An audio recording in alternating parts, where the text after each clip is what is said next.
The retreat of massive ice sheets around 11,700 years ago marked more than a geological transition. It fundamentally altered the trajectory of human civilization. As temperatures rose and glacial barriers dissolved, vast territories previously locked under kilome of ice became available for human habitation. The Laurentide ice sheet, which had covered much of northern North America, began its inexorable retreat, while the Venus-Candian ice sheet similarly withdrew from northern Europe. These environmental transformations created unprecedented opportunities and challenges that would force human societies to develop entirely new survival strategies. The warming climate brought dramatic changes to global ecosystems. Tundra landscapes gradually gave way to expanding forests of birch, pine, and eventually oak and elm. Megafauna that had dominated plain environments. Mammoth, giant ground sloths, cave bears, and saber-toothed cats faced extinction as their cold-adapted habitats disappeared. This floral turnover eliminated many of the large game species that Paleolithic hunters had relied upon for millennia, creating a subsistence crisis that demanded innovative solutions. In the Levant, archaeological evidence reveals how human groups responded to these environmental pressures through increasingly sophisticated resource management. The Nufian culture flourishing between 12,500 and 9,500 BC represents a crucial transitional phase. Nufian sites like Ain Malaha and Wadi Hammer 27 contain the earliest known permanent settlements, featuring circular stone houses with plastered floors and storage facilities. These communities developed specialized tools for processing wild cereals, stone mortars, pestles, and sickle blades with distinctive silica gloss from cutting grass stems. The Younger Dust period temporarily reversed this warming trend, plunging much of the northern hemisphere back into near glacial conditions. This climatic reversal, possibly triggered by the collapse of the North American ice sheet disrupting ocean circulation patterns, created severe environmental stress.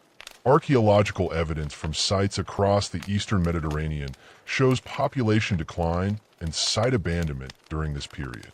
The cold, dry conditions reduced the availability of wild plant foods and forced human groups to develop more intensive foraging strategies. At Tel Abu Herrera in Syria, excavations revealed how communities adapted to younger dust. Plant remains show increased reliance on small seeds, nuts, and tubers, resources requiring more intensive processing but available when larger game became scarce. The site's occupants developed specialized grinding stones and roasting pits to make these foods digestible and nutritious. Tool assemblages from this period show increased standardization and efficiency, reflecting the need to maximize returns from limited resources. The end of the Younger Dryas around 11,700 BC ushered in the Holy Sign epoch and created conditions that would prove ideal for agricultural development. Rising temperatures and increased precipitation expanded the ranges of wild cereals and legumes across the Fertile Crescent.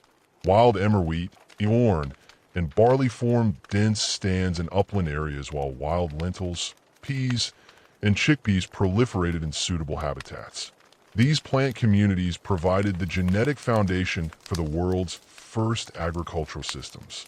Gobisi in southeastern Turkey stands as perhaps the most remarkable testament to the social and technological capabilities of early Neolithic communities, dating to approximately 9,500 BC. This site predates Stonehenge by over 6,000 years and challenges traditional assumptions about the relationship between agriculture and monumental architecture. The site consists of multiple circular enclosures, each containing massive T-shaped limestone pillars weighing up to 16 tons. These monoliths, quarried from nearby bedrock using stone tools, display sophisticated carved reliefs depicting wild animals, snakes, scorpions, wild boar, aurochs, and birds of prey. The construction of Gobseep required unprecedented levels of social organization and technological expertise. Archaeological analysis suggests that individual pillars required teams of 20-30 people working for several months to quarry, transport, and erect. The site's builders developed specialized techniques for moving massive stones using wooden levers, rollers, and rope systems. Stone tool analysis reveals the use of carefully shaped flint picks and chisel for detailed carving work, while heavier basalt hammerstones were employed for rougher shaping. The iconography at Gerbuk provides insights into the symbolic world of early Neolithic peoples. The T-shaped pillars likely represent stylized human figures with carved arms and hands visible on some examples. Animal reliefs appear to follow specific compositional rules, with predators often positioned above prey species. Three-dimensional sculptures of wild boar and lions demonstrate sophisticated artistic abilities, while abstract symbols, crescents, circles, and H-shapes suggest the development of symbolic communication systems. Pre-pottery Neolithic Jericho reveals another dimension of early Neolithic innovation. The site's massive stone tower, standing 8.5 m high, with an internal staircase of 22 stone steps, represents one of humanity's earliest monumental constructions. Built from roughly shaped limestone blocks weighing several hundred kg each, the tower required careful planning and coordinated labor. Its purpose remains debated: defensive structure, astronomical observatory, or ritual monument. But its construction demonstrates sophisticated engineering capabilities. Jericho's defensive wall, extending around the settlement's perimeter, consisted of stone foundations supporting mud brick superstructures. Archaeological evidence suggests the wall stood approximately 4 m high and incorporated bastions and gates. The scale of these fortifications implies both the wealth of the community and the existence of external threats, possibly from competing groups seeking access to the site's abundant freshwater spring. The development of new stone tool technologies accompanied these architectural innovations. Ground stone tools requiring different manufacturing techniques than knapped implements became increasingly important during this period. Stone axes and adzes shaped through pecking and grinding rather than flaking provided more durable cutting edges for woodworking. These tools enabled the construction of substantial timber structures and the clearing of forest areas for cultivation. Harvesting implements underwent significant evolution as communities began managing wild plant resources more intensively. Sickle blades, hafted and wooden or bone handles, allowed efficient cutting of grass stems. Microscopic analysis reveals that many blades show use-wear patterns consistent with cutting silicar plant stems, while others were used for cutting softer materials like reeds or bark. The standardization of blade forms suggests specialized production by skilled craftspeople. Grinding technology advanced considerably during this period as communities needed to process increasing quantities of plant foods. Large basalt grinding stones, sometimes weighing over 100 kilograms, were carefully shaped to provide optimal surfaces for crushing seeds and grains. Smaller hand stones, ergonomically designed for extended use, show where patterns indicating hours of daily grinding activity. Some sites contain dozens of these implements, suggesting communal food processing activities. Storage technologies developed alongside processing innovations as communities needed to preserve seasonal surpluses. Large stone lime pits plastered with lime mortar provided secure storage for processed grains and other foods. At sites like Nethag in the Jordan Valley, archaeologists have identified storage facilities capable of holding several tons of plant materials. These installations represent significant investments in infrastructure and demonstrate long-term planning horizons. The transition from mobile to sedentary lifestyles created new challenges and opportunities for tool production. Sedentary communities could maintain heavier tool kits and invest in specialized implements that would have been impractical for mobile groups. Workshop areas at sites like Murray in Syria contain evidence of intensive stone tool production, including specialized cores, debit, and finished implements. The presence of exotic raw materials, obsidian from Anatolia, flint from distant sources indicates expanding trade networks. Bone and antler working also advanced significantly during this period. Specialized tools for hide processing, basketry, and textile production appear in archaeological assemblages. Bone needles, some less than 2 millimeters in diameter, demonstrate remarkable craftsmanship and suggest the production of fine textiles or leather goods. Antler picks and digging sticks show adaptations for specific subsistence tasks, while decorated bone implements hint at developing artistic traditions. The evidence from these early Neolithic sites reveals communities undergoing rapid technological and social transformation. The ability to construct monumental architecture like reshaped required not only technical skills, but also social mechanisms for organizing large-scale labor projects. The presence of feasting remains. Thousands of animal bones from communal meals suggest that ritual gatherings played important roles in maintaining social cohesion and coordinating group activities. Settlement patterns during this period show increasing investment in permanent installations. Houses at sites like Jerelamar in Syria feature substantial stone foundations, plastered floors, and built-in storage facilities. Some structures contain elaborate decorative elements, painted plaster, carved stone reliefs, and carefully arranged animal skulls, indicating the development of household-based ritual practices. The standardization of architectural forms across sites suggests shared cultural traditions and possibly population movements. The archaeological record from this transitional period demonstrates humanity's remarkable adaptability in the face of environmental change. The innovations developed during these 5 centuries, monumental architecture, groundstone technology, intensive plant processing, and permanent settlements would provide the foundation for the agricultural revolution that followed.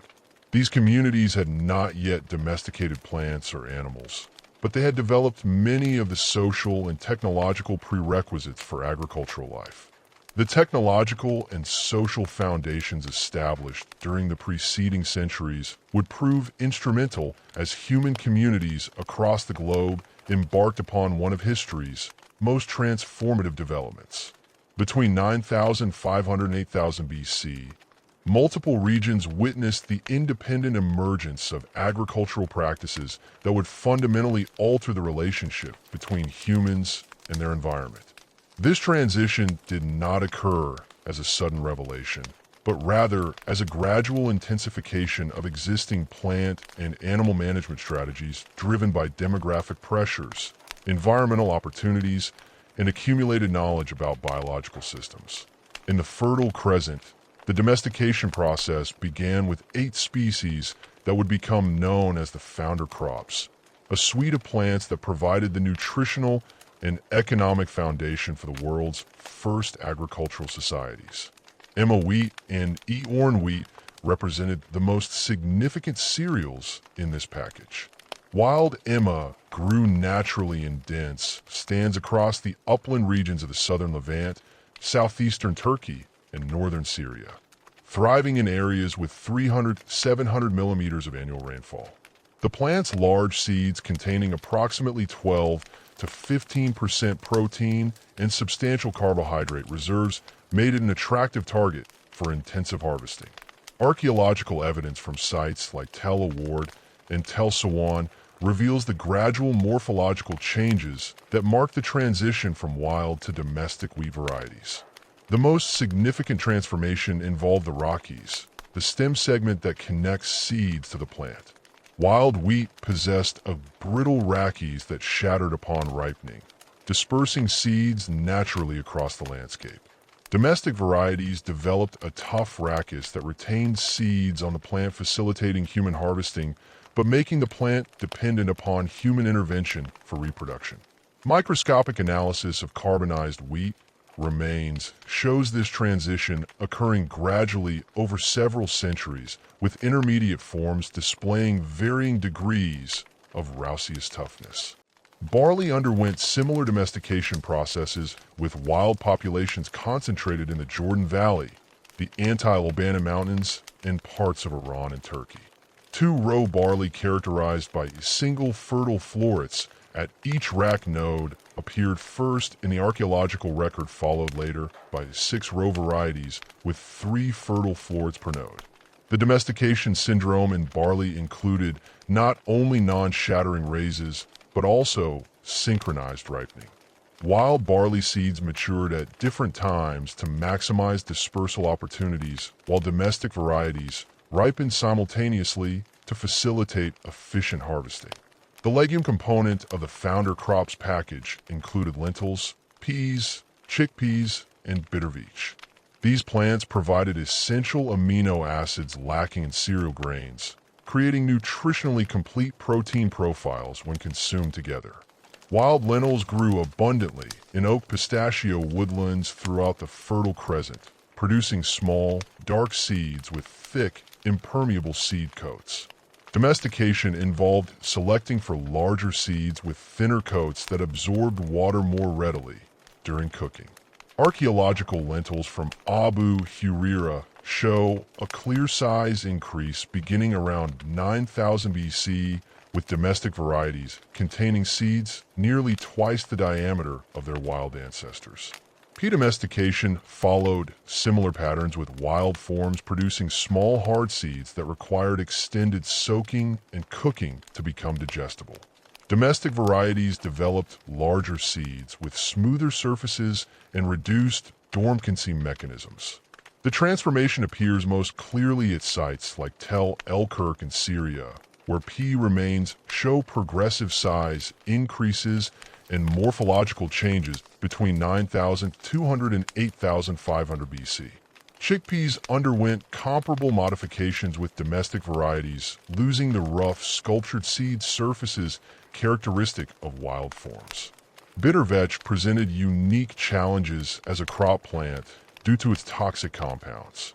Neurotoxic amino acids that could cause paralysis in humans and animals if consumed in large quantities.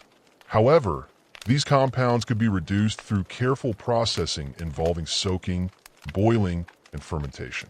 Archaeological evidence suggests that early farmers developed sophisticated detoxification techniques, making bitterveach a reliable protein source during periods when other legumes were unavailable. The plant's ability to grow in marginal soils and harsh climatic conditions made it particularly valuable as a backup crop. Flax completed the founder crops package, providing both nutritional and technological resources. Wild flax produce small, oily seeds rich in omega-3 fatty acids, while its fibrous stems could be processed into textiles. The domestication process involves selecting for larger seeds and longer, stronger stem fibers. Archaeological textiles from sites like Cattle Hoyuk demonstrate sophisticated flax processing techniques, including writing, spinning, and weaving. The appearance of specialized tools, flax combs for separating fibers, spindle WHS for thread production, and loom weights for textile weaving marks the integration of flax cultivation into early agricultural systems. The transformation of these wild plants into domestic varieties required sophisticated understanding of plant biology and careful selection over multiple generations. Early farmers needed to recognize desirable traits, save seeds from superior plants, and maintain breeding populations large enough to prevent inbreeding depression. This process demanded detailed knowledge of planting seasons, soil requirements, water needs, and harvesting techniques. Archaeological evidence suggests that different communities specialized in particular crops, with some sites showing high concentrations of wheat remains while others emphasize barley or legumes. Beyond the Fertile Crescent, independent agricultural developments were occurring in several other regions during the same period. In the Yangtze River Valley of China, communities began cultivating wild rice around 9000 BC. The Kukio site in the Yangtze River Delta has yielded some of the earliest evidence for rice cultivation, including wooden mortars and pestles specifically designed for processing rice grains. Phytolith analysis, microscopic examination of silica bodies produced by plants, reveals the gradual morphological changes associated with rice domestication, particularly the development of non-shattering panicles and synchronized ripening. Chinese rice cultivation developed in wetland environments quite different from the semi-arid conditions of fertile crescent agriculture. Wild rice grew naturally in shallow lakes, marshes, and river margins, requiring communities to develop specialized techniques for managing water levels and creating artificial wetlands. Archaeological evidence from Hemudu and other Neolithic sites shows sophisticated water management systems, including dikes, channels, and controlled flooding mechanisms. The cultivation of rice in flooded fields created unique ecological niches that supported diverse plant and animal communities while providing reliable carbohydrate production. In Mesoamerica, the domestication of squash began around 8000 BC in the Tahuan Valley of Mexico. Wild squash produced small bitter fruits with hard shells, primarily valued for their nutritious seeds rather than their flesh. Domestic varieties developed larger fruits with reduced bitterness and thinner shells, making the flesh edible and nutritious. Archaeological squash remains from Helenquit cave show clear morphological changes, including increased fruit size, reduced seed coat thickness, and modified rind characteristics. The domestication process appears to have been gradual, with intermediate forms persisting for several millennia. Squash domestication in Mesoamerica occurred within a different ecological context than cereal agriculture in the Old World. The plant grew as part of a polyculture system that would eventually include maize and beans, the famous Three Sisters combination that provided nutritional complementarity and ecological sustainability. Early squash cultivation required understanding of seasonal rainfall patterns, soil drainage characteristics, and companion planting techniques. The development of storage gourds from squash varieties provided essential containers for water and food storage in semi-arid environments. These independent agricultural developments demonstrate the convergent evolution of farming practices under similar demographic and environmental pressures. In each region, growing populations face declining returns from wild resource exploitation. Our climate change created new opportunities for intensive plant management. The development of agriculture required not only botanical knowledge, but also social mechanisms for coordinating labor, sharing resources, and maintaining collective investments in land improvement and crop development. The shift toward agricultural production catalyzed fundamental changes in human settlement patterns. The seasonal camps characteristic of late Paleolithic and early Neolithic societies gave way to permanent villages anchored by agricultural fields and storage facilities. These settlements required substantial investments in infrastructure that would have been impractical for mobile communities. At Tel Sawan in Iraq, excavations have revealed a planned village layout with rectangular houses arranged along streets surrounded by defensive walls and irrigation channels. The architecture of early agricultural villages reflected both practical needs and emerging social distinctions. Houses at sites like Jammo in Iraq featured substantial stone foundations supporting mud brick walls constructed using standardized brick sizes and construction techniques. Mud brick technology represented a significant innovation, allowing communities to create durable structures using locally available materials. The bricks were formed in wooden molds, dried in the sun, and laid with mud mortar to create walls capable of supporting multi-story structures. Interior spaces within these houses show increasing specialization for different activities. Storage rooms contained large ceramic vessels and stone pits for preserving grain and other agricultural products. Grinding areas featured built-in installations with large grinding stones permanently mounted in plaster platforms. Cooking areas included specialized ovens, hearths, and food preparation surfaces. Some houses contained workshops for tool production, textile manufacture, or other craft activities, suggesting emerging economic specialization within communities. The demographic implications of agricultural adoption were profound and far-reaching. Reliable food production supported larger populations than hunting and gathering economies, while sedentary lifestyles reduced infant mortality rates by eliminating the physical stresses of frequent movement. Archaeological evidence from early agricultural sites shows substantial population increases with settlements growing from small hamlets of 20-50 people to villages supporting several hundred residents. Population growth created new social challenges and opportunities.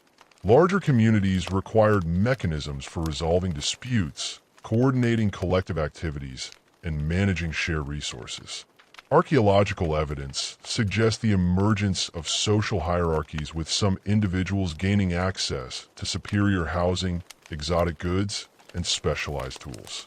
Burial practices became more elaborate, with some graves containing multiple individuals, valuable grave goods, and evidence of complex mortuary rituals. The increased population density also facilitated technological innovation and knowledge transfer. Larger communities could support craft specialists who developed sophisticated techniques for pottery production, metallurgy, and textile manufacture. The concentration of skilled artisans accelerated technological development while creating products that could be exchanged with other communities. Archaeological assemblages from early agricultural sites show increasing standardization of tool forms and manufacturing techniques, suggesting the development of specialized production systems. Agricultural communities also developed new forms of social organization to manage collective resources and coordinate seasonal activities. Planting, harvesting, and food processing required synchronized group labor that exceeded the capabilities of individual households. Archaeological evidence suggests the emergence of community leaders who organized collective work parties, managed food distribution during shortages, and coordinated defense against external threats.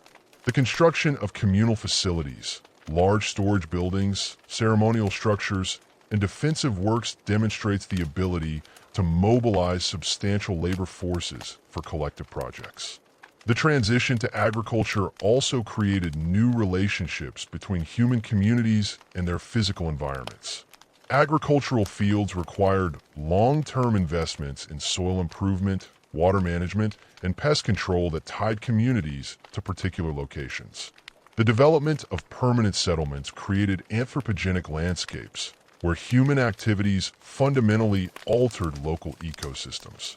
Archaeological pollen records from early agricultural sites show dramatic changes in vegetation patterns, with natural forest communities replaced by agricultural fields and managed grazing areas.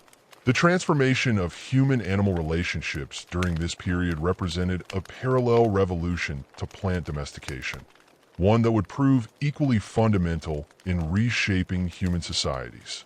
While communities across the Fertile Crescent were developing increasingly sophisticated agricultural systems, they simultaneously began the complex process of bringing wild animals under human control. This development did not emerge in isolation, but rather as an integrated response to the same demographic pressures and environmental opportunities that had driven agricultural innovation. The domestication of animals followed a markedly different timeline than plant cultivation, with dogs representing the earliest and most geographically widespread example of human-animal partnership. Archaeological evidence from sites across Eurasia indicates that dog domestication began approximately 15,000 years ago during the late Paleolithic period, making it significantly older than any agricultural development. The Banaba Castle site in Germany has yielded remains of a dog buried alongside human individuals around 14,200 years ago, displaying clear morphological distinctions from contemporary wolf populations. The skull shows reduced tooth size, shortened snout length, and modified cranial proportions characteristic of domestic dogs. Genetic analysis of ancient dog remains reveals a complex domestication process involving multiple wolf populations across different geographical regions. Mitochondrial DNA studies suggest that East Asian wolves contributed significantly to early dog lineages, while nuclear DNA analysis indicate substantial genetic input from European wolf populations. The yeast is a him dog from Siberia dating to approximately 33,000 years ago, represents one of the earliest examples of morphological changes associated with domestication. Though the continuity between these early forms and later domestic dogs remains debated.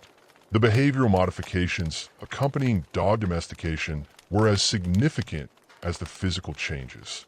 Archaeological evidence from Nufian sites in the Levant shows dogs integrated into human burial practices, with individuals interred alongside human remains in formal cemetery contexts. At Ain Malaha, a human burial dated 12,000 years ago includes a puppy position with its paw resting on the deceased person's chest, suggesting emotional bonds between humans and their canine companions. These burial practices indicate that dogs had achieved special status within human communities, transcending their practical utility as hunting partners or camp guards. The transition from dog domestication to the control of unulate species represented a qualitatively different challenge, requiring communities to manage large, potentially dangerous animals with complex social behaviors. The domestication of sheep began around 9000 BC in the Zagros Mountains of Iran and eastern Anatolia, where wild mutton populations provided the ancestral stock for domestic varieties. The Zawi Kemishanita site in Iraq contains some of the earliest evidence for sheep management, with foral assemblages showing age and sex profiles inconsistent with natural predation patterns, but consistent with human culling strategies. Wild Mlan lived in small herds of 5-10 individuals inhabiting rocky mountainous terrain, where their agility and climbing abilities provided protection from predators. These animals possessed several characteristics that made them suitable for domestication: relatively small size, herbivorous diet, social organization based on dominance hierarchies, and behavioral flexibility in response to environmental changes. However, their natural weariness and tendency to flee when threatened required early herders to develop sophisticated animal handling techniques. The morphological changes accompanying sheep domestication were gradual but distinctive. World Muon possessed short, coarse hair and seasonal coat, changes adapted to harsh mountain environments. Domestic sheep developed longer, finer wool that could be harvested annually without harming the animal. Skeletal modifications included reduced body size, shortened leg bones, and modified horn structures. At sites like Jamo in Iraq, sheep remains dating between 8,500 and 7,000 BC show progressive size reduction, with domestic varieties becoming approximately 20% smaller than their wild ancestors. Goat domestication occurred simultaneously with sheep management utilizing wild Bezer goats from similar mountainous regions. The Ganjara site in Iran provides compelling evidence for early goat management around 8,500 BC, with fail assemblages dominated by young male goats, a pattern suggesting selective culling to maintain optimal herd composition. Wild Bezer goats were naturally more aggressive and independent than Mulan sheep, requiring different management strategies and presenting greater challenges for human handlers. The behavioral characteristics of wild goats included strong climbing abilities, territorial aggression among males, and complex social hierarchies based on age and dominant status. Domestic goats retained many of these traits while developing increased tolerance for human proximity and handling. Archaeological evidence from sites like Ali Kosh in Iran shows the gradual development of goat herring techniques, including the construction of stone pens and enclosures designed to contain animals during specific seasons or weather conditions. Cattle domestication represented perhaps the most significant challenge faced by early pastoralists, given the size, strength, and aggressive potential of wild aurochs. These massive animals, standing up to 1.88 m at the shoulder and weighing over 1,000 kilograms, possessed formidable horns and territorial behaviors that made them extremely dangerous to approach. The aurochs inhabited diverse environments across Europe, Asia, and North Africa, living in small herds that defended territories through aggressive displays and physical confrontations. The earliest evidence for cattle management appears around 8,500 BC at sites in central Andorra and the northern Levant. Cattle Hoya in Turkey contains extensive evidence for cattle utilization, including wall paintings depicting humans interacting with large boins and foral assemblages showing systematic butchering patterns. The site's inhabitants appear to have developed specialized techniques for capturing and controlling aurochs, possibly involving the construction of large corral and the use of trained dogs to assist in herring operations. The domestication process for cattle involves selecting for reduced aggression, increased docility, and modified physical characteristics, including smaller body size and altered horn configurations. Archaeological cattle remains from sites like Shahagalan in Israel show progressive morphological changes between 8,000 and 7,500 BC, with domestic varieties displaying shortened skulls, reduced tooth size, and modified limb proportions. These changes occurred gradually over many generations, requiring sustained breeding programs and careful selection of reproductive animals. Pig domestication followed a different trajectory, utilizing wild boar populations that lived in forested environments rather than open grasslands. Wild boar were omnivorous, intelligent, and highly adaptable animals with complex social structures based on matriarchal groups. Their natural behaviors included rooting for underground foods, wallowing in mud, and defending territories through aggressive confrontations. These characteristics made them both valuable as domestic animals and challenging to control. The earliest evidence for pig management appears around 8,500 BC in the Near East, with sites like Tel Salon in Iraq containing pig remains showing modified age and sex profiles. However, pig domestication may have occurred independently in multiple regions, including China, where archaeological evidence from sites like Geo suggests local domestication of Asian wild boar around 8,000 BC. The process involves selecting for reduced aggression, modified snout length, and altered coat coloration, with domestic pigs developing spotted or solid-colored coats distinct from the uniform dark coloration of wild boar. The integration of domestic animals into human communities required fundamental changes in settlement organization and resource management strategies. Unlike plant cultivation, which could be managed through seasonal activities, animal husbandry demanded year-round attention and substantial investments in infrastructure. Archaeological sites from this period show evidence of specialized animal housing, including stone-built pens, shelters, and feeding areas designed to accommodate different species requirements.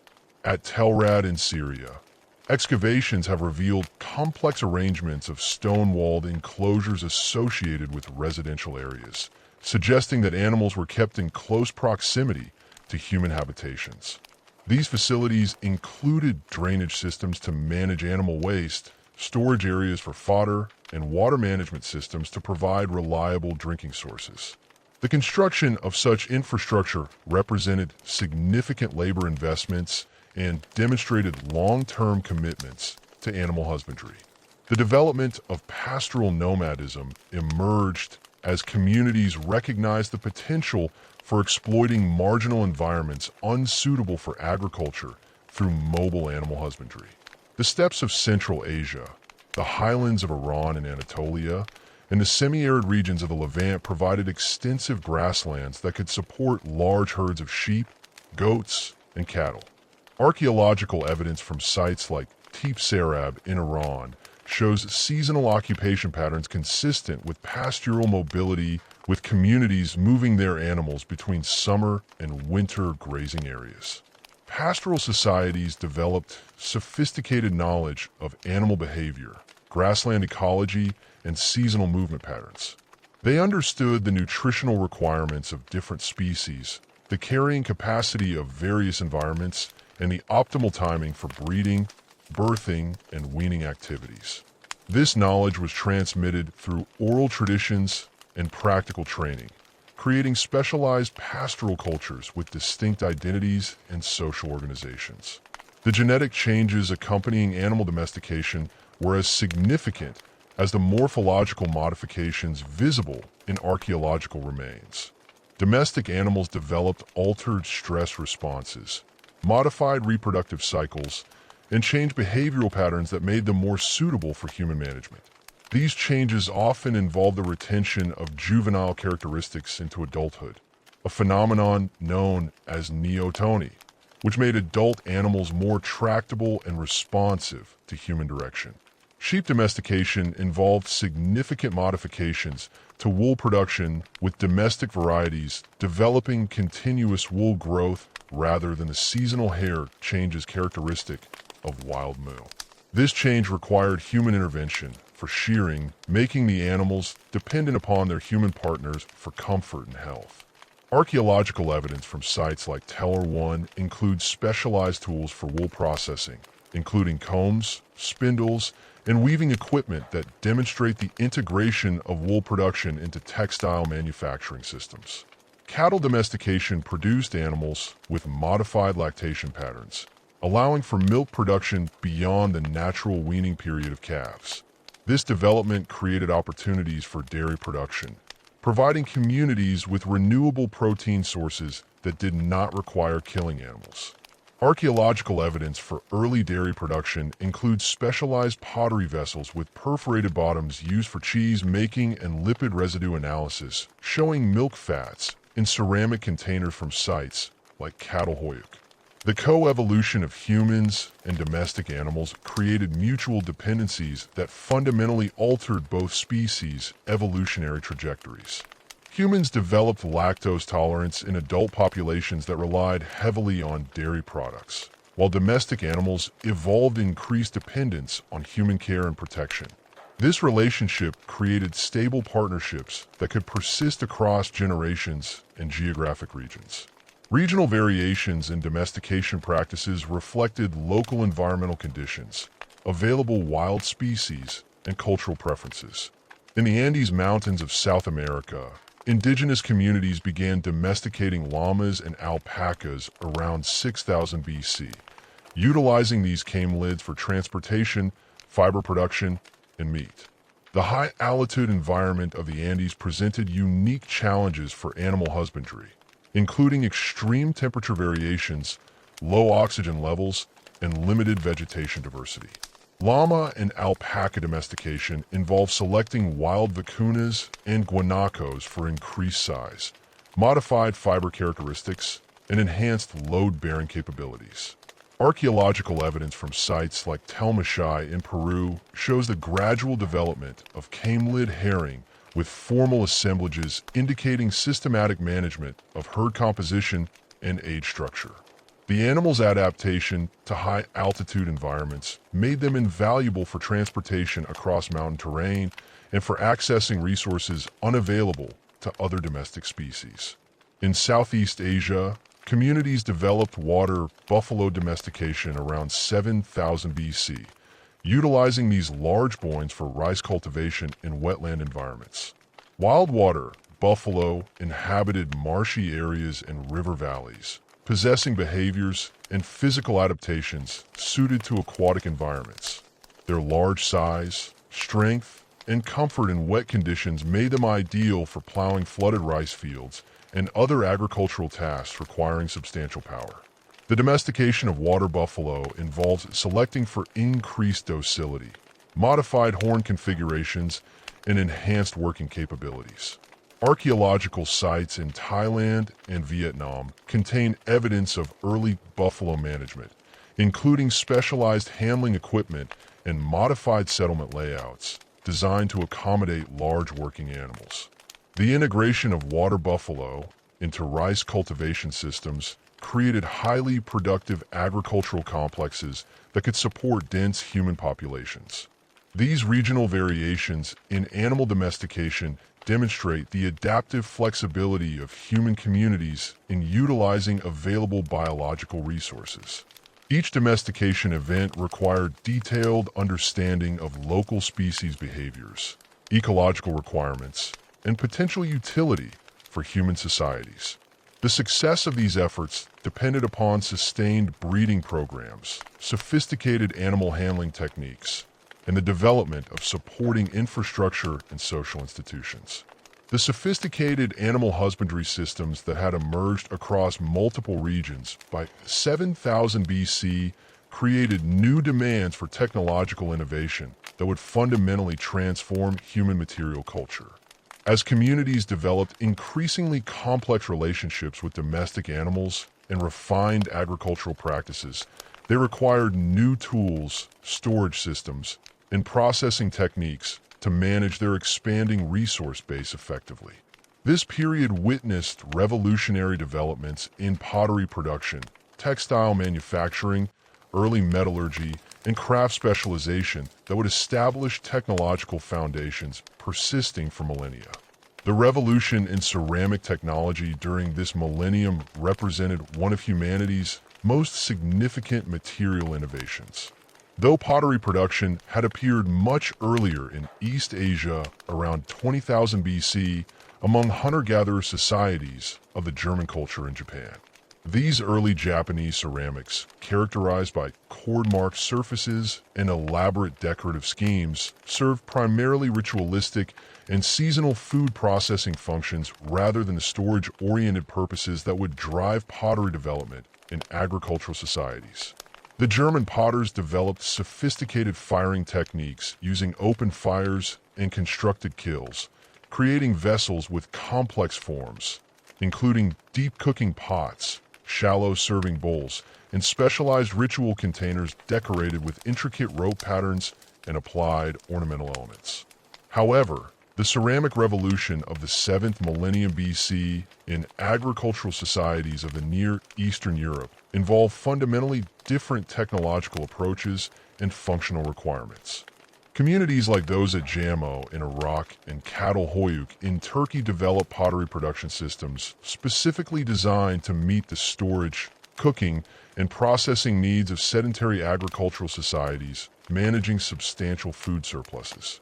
These ceramics required different clay preparation techniques, firing methods, and vessel forms optimized for grain storage, liquid containment, and food preparation activities. The technical challenges of pottery production demanded sophisticated understanding of clay minology, temper selection, and firing chemistry. Early potters learned to identify suitable clay deposits, typically found in river valleys and lake margins where fine grain sediments accumulated over geological time periods. These clays required careful preparation involving weathering, crushing, and mixing with organic or mineral tempers to prevent cracking during drying and firing. Archaeological analysis of ceramic SHS from sites like Tell Ceylon reveals the use of various tempering materials, including chopped straw, sand, crushed shell, and ground pottery shard from previous firings. The construction techniques employed by early potters varied considerably across different regions and cultural traditions. Coil building methods involving the spiral construction of vessel walls using clay ropes provided structural strength and allowed for the creation of large storage containers capable of holding hundreds of layers of grain or liquid. Slab construction techniques, using flattened clay sheets, joined at edges, and reinforced with additional clay, enabled the production of rectangular vessels and specialized forms like bread ovens and brewing vats. Hand modeling approaches allowed for the creation of smaller vessels with complex shapes and decorative elements. Firing technology represented perhaps the most critical aspect of ceramic production, requiring precise control of temperature, atmosphere, and timing to achieve durable, functional vessels. Early potters developed open firing techniques using wood, dung, or straw as fuel sources, carefully arranging vessels in shallow pits or on surface fires to ensure even heat distribution. These fires typically reach temperatures between 600 and 800 degrees Celsius, sufficient to drive off remaining moisture and initiate the chemical changes that transform clay into ceramic material.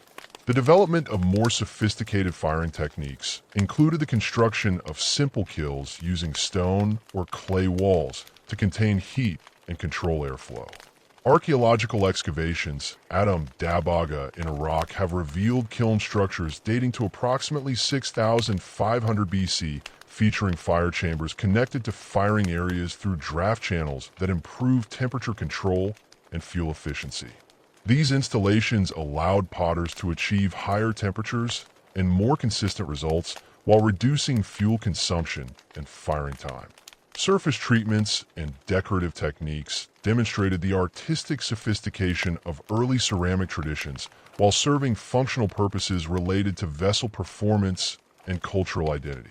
Burnishing techniques involving the rubbing of leather-hard clay surfaces with smooth stones or bone tools created dense water-resistant surfaces ideal for liquid storage. Slip application using fine clay suspensions colored with mineral pigments provided decorative effects while improving vessel durability and reducing porosity. Painted decoration became increasingly elaborate during this period, with potters developing sophisticated pigment preparation techniques using iron oxides, manganese compounds, and organic materials to create red, black, brown, and cream-colored paints. The Hassuna culture of northern Mesopotamia produced ceramics with intricate geometric patterns applied using brushes made from animal hair or plant fibers. These decorative schemes often carried symbolic meanings related to community identity, ritual practices, or seasonal cycles, creating visual languages that communicated cultural information across generations. The functional applications of pottery extended far beyond simple storage and cooking vessels to include specialized forms designed for specific technological processes. Large storage jars, some exceeding 2 m in height and capable of containing over 1,000 L, provided secure grain storage that protected agricultural surpluses from rodents, insects, and moisture. These vessels featured narrow necks that could be sealed with clay stoppers or organic covers, while their pointed bases allowed for easy insertion into storage pits or support structures. Cooking vessels developed distinctive forms optimized for different food preparation techniques. Round bottom pots with wide mouths facilitated stirring and served effectively for boiling grains and stews, while flat bottom pans provided optimal heat distribution for bread baking and meat roasting. Specialized brewing vessels identified through residue analysis showing evidence of fermented beverages featured internal strainers and pouring spouts designed for beer or wine production. The Jiahu site in China has yielded pottery vessels containing chemical residues of fermented rice, honey, and fruit beverages dating to approximately 7,000 BC. Ritual and ceremonial ceramics represented another important category of pottery production, with communities creating specialized vessels for religious practices, burial customs, and community gatherings. These objects often displayed exceptional craftsmanship and decorative elaboration, suggesting production by skilled specialists rather than household potters. The figurines and ritual vessels from Catalhoyuk include elaborate goddess figures, animal representations, and ceremonial containers decorated with complex symbolic motifs that provide insights into early religious and social practices. The advancement of textile production during this period paralleled ceramic innovations in complexity and technological sophistication. While the basic principles of fiber processing and thread production have been established during earlier periods, the 7th millennium BC witnessed revolutionary developments in loom weaving, felt production, and the systematic processing of both plant and animal fibers. Archaeological evidence from sites across Europe and Asia demonstrates the emergence of specialized textile production centers, where skilled crafts people developed increasingly sophisticated techniques for creating complex fabrics. Loom weaving technology underwent fundamental innovations that dramatically expanded the range of possible textile products. The development of the vertical warp-weighted loom, evidenced by numerous clay loom weights found at sites like Cesco in Greece, allowed weavers to create large, complex textiles with consistent thread tension and intricate pattern work. These looms featured vertical wooden frames supporting warp threads held taut by carefully calibrated clay weights, while horizontal weft threads were inserted using wooden shuttles and beaten into place with bone or wooden beers. The loom weights themselves demonstrate remarkable standardization and technical sophistication, with examples from individual sites showing consistent weights and forms that indicate systematic production methods. Analysis of loom weights from Cattle Hoyuk reveals that weavers use different weight categories for different thread types, with heavier weights employed for coarse wool threads and lighter weights used for fine linen fibers. The positioning and spacing of weights on archaeological looms suggest that early weavers understood complex relationships between thread tension, fabric density, and pattern formation. Felt production represented another significant textile innovation, utilizing the natural properties of wool fibers to create dense, water-resistant fabrics without weaving. This technique involved the controlled matting of wool fibers through combinations of moisture, heat, and mechanical pressure that caused the microscopic scales on wool fibers to interlock permanently. Archaeological evidence for felt production includes specialized tools like wooden mallets and stone pressing surfaces, along with felt fragments preserved in waterlogged deposits at sites like Cattle Hoyuk. The processing of plant fibers underwent substantial technological advancement as communities developed sophisticated techniques for extracting, preparing, and spinning fibers from flax, hemp, and other plants. Flax processing required complex sequences of operations, including writing, breaking, scotching, and heckling. Archaeological evidence from lakeside settlements in Switzerland includes wooden tools specifically designed for each stage of flax processing, demonstrating the technical complexity of linen production. The development of specialized spinning techniques enabled the production of threads with varying characteristics suited to different textile applications. Drop spindles consisting of wooden shafts weighted with clay or stone WHS allowed spinners to create threads of consistent diameter and twist. Analysis of spindle wells from sites like Jamo reveals that early spinners used different weights for different fiber types, with heavy WHS employed for coarse wool and lighter whorls used for fine plant fibers. The standardization of spindle whorl forms within individual sites suggests specialized production by skilled craftspeople. Animal fiber processing advanced significantly as communities developed techniques for harvesting, cleaning, and preparing wool from domestic sheep and goats. The annual shearing of sheep required specialized bronze or flint cutting tools, while the subsequent cleaning and preparation of wool involved washing, carding, and sorting fibers according to quality and intended use. Archaeological evidence from pastoral sites includes bone and wooden combs designed for wool preparation, along with ceramic vessels used for washing and dyeing fibers. The beginnings of metallurgical technology during this period marks humanity's first systematic exploitation of metal resources, initially through the cold hammering of native copper and gradually advancing to smelting techniques that would revolutionize tool production. Native copper, occurring naturally in pure metallic form in certain geological contexts, provided early metal workers with malleable material that could be shaped through hammering without requiring high-temperature processing. The Keonu site in Turkey has yielded some of the earliest evidence for copper working with hammered copper beads, pins, and small tools dating to approximately 7,200 BC. The initial exploitation of native copper involved collecting surface specimens and small nuggets from copper-bearing rock formations, particularly in regions like Anatolia, the Balkans, and the Great Lakes region of North America, where geological processes had concentrated pure copper deposits. These natural copper sources were limited in quantity and distribution, requiring early metal workers to develop techniques for maximizing the utility of available raw materials.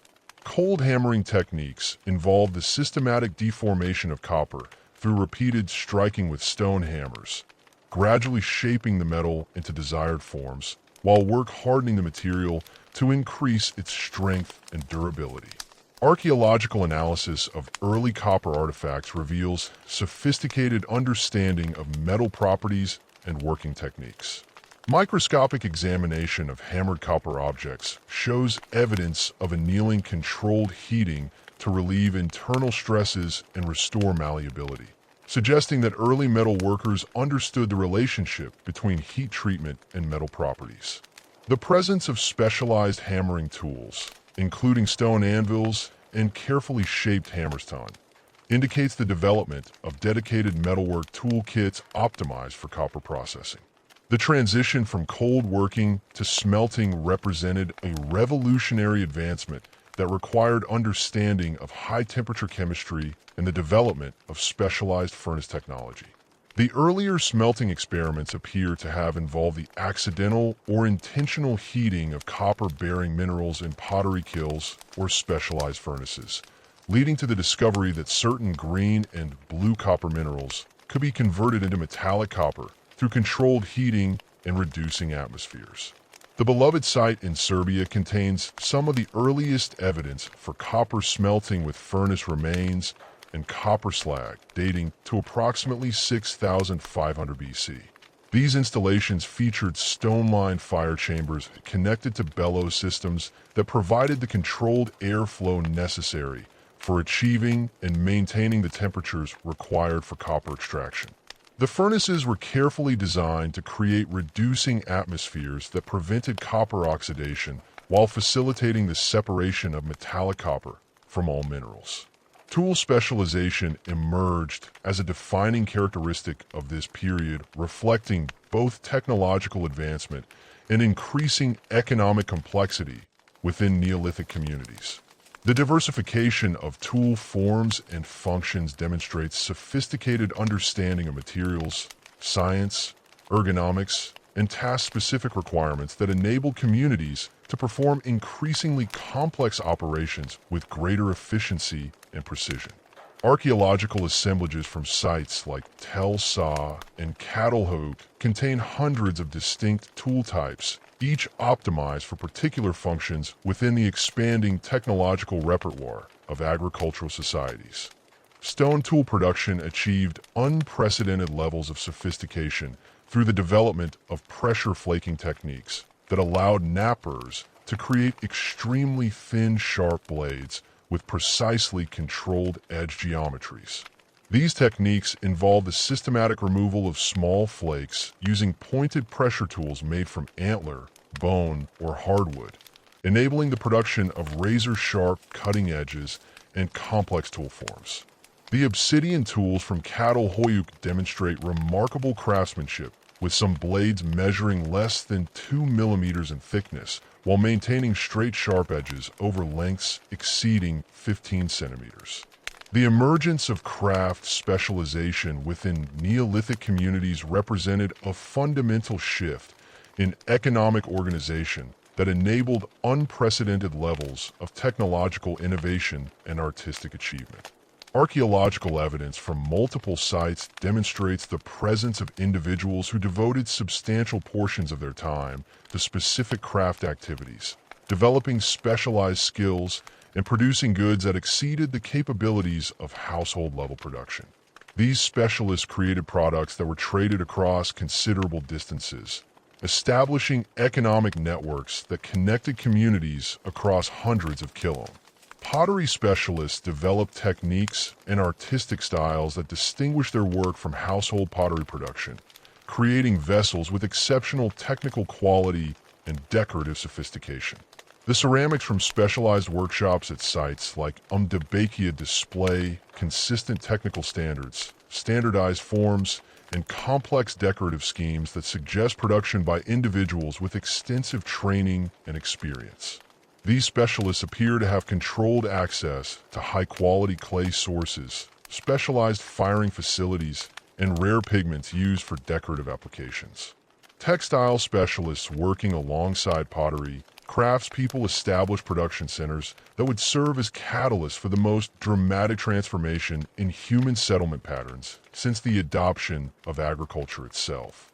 The accumulated technological innovations of the preceding millennia, sophisticated ceramic production, advanced textile manufacturing, early metallurgy, and specialized tool production created the foundation for unprecedented concentrations of human population and the emergence of complex urban centers that would redefine the relationship between individuals, communities, and the landscape. Çatalhöyük in central Anatolia stands as the most remarkable example of early urban development, representing a quantum leap in settlement size, social complexity, and architectural sophistication.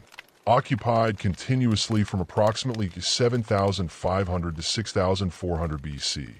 This site supported a population estimated between 3,000 and 8,000 individuals at its peak, making it one of the largest human settlements in existence at that time.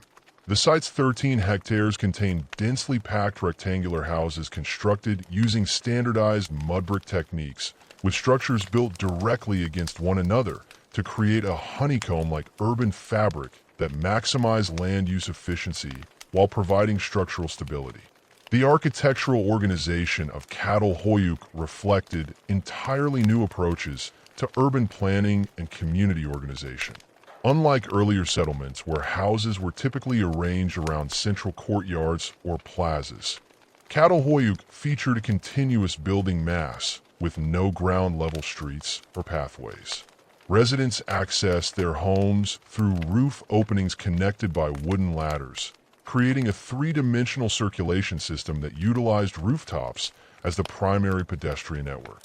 This unusual arrangement provided several practical advantages. It maximized usable interior space, created defensive advantages by eliminating easily accessible entrances, and facilitated waste management through the disposal of refuse into abandoned rooms that were subsequently filled and built over. Individual houses at Çatalhöyük displayed remarkable standardization in size and internal organization, typically measuring 4x5 meters and featuring consistent arrangements of hearths, storage areas, and sleeping platforms. The main living areas contained raised platforms along the walls that served multiple functions as seating, sleeping areas, and work surfaces.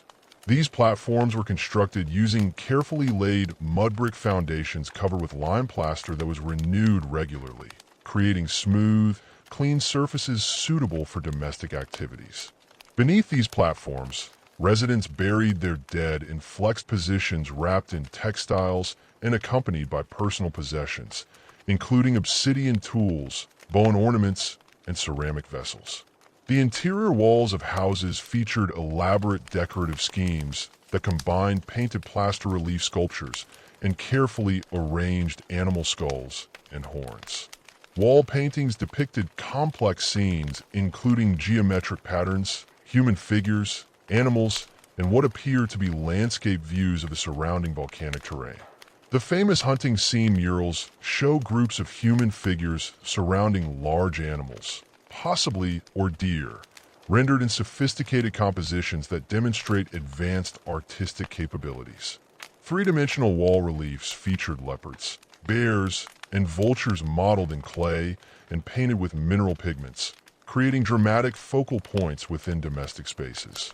The concentration of specialized craft production at Çatalhöyük reached levels unprecedented in earlier settlements, with archaeological evidence indicating the presence of full-time specialists producing goods for both local consumption and long-distance trade. Obsidian tool production represented the site's most significant industry, utilizing volcanic glass from nearby sources at Hasan and Goludag volcanoes.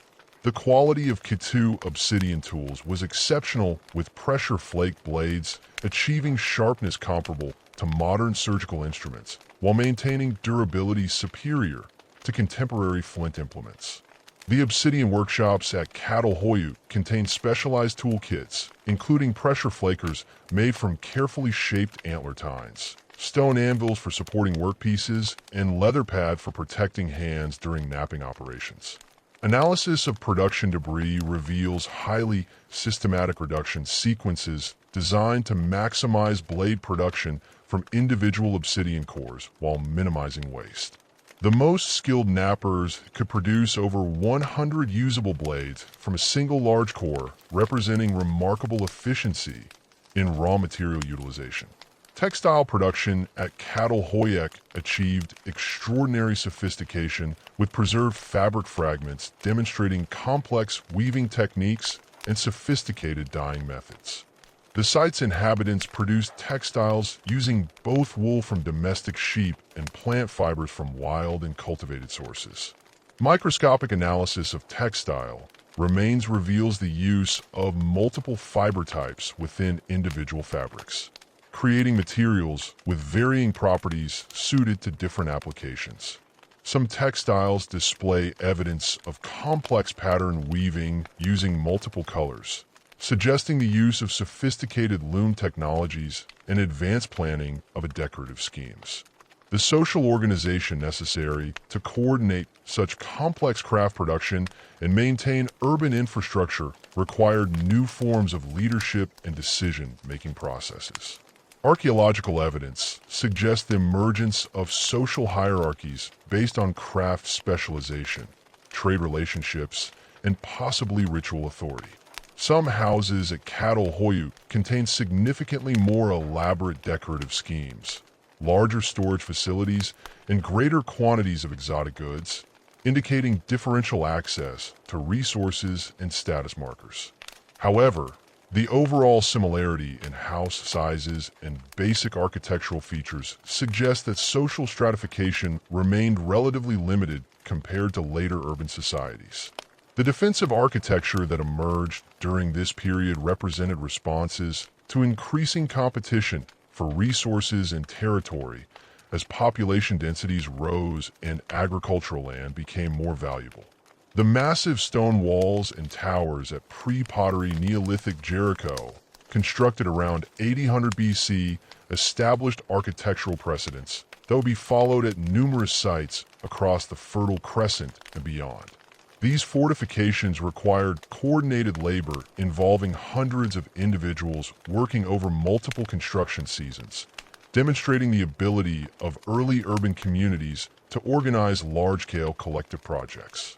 The Jericho wall system consisted of stone foundations supporting mud brick superstructures that stood approximately 4 m high and extended for over 600 m around the settlement's perimeter.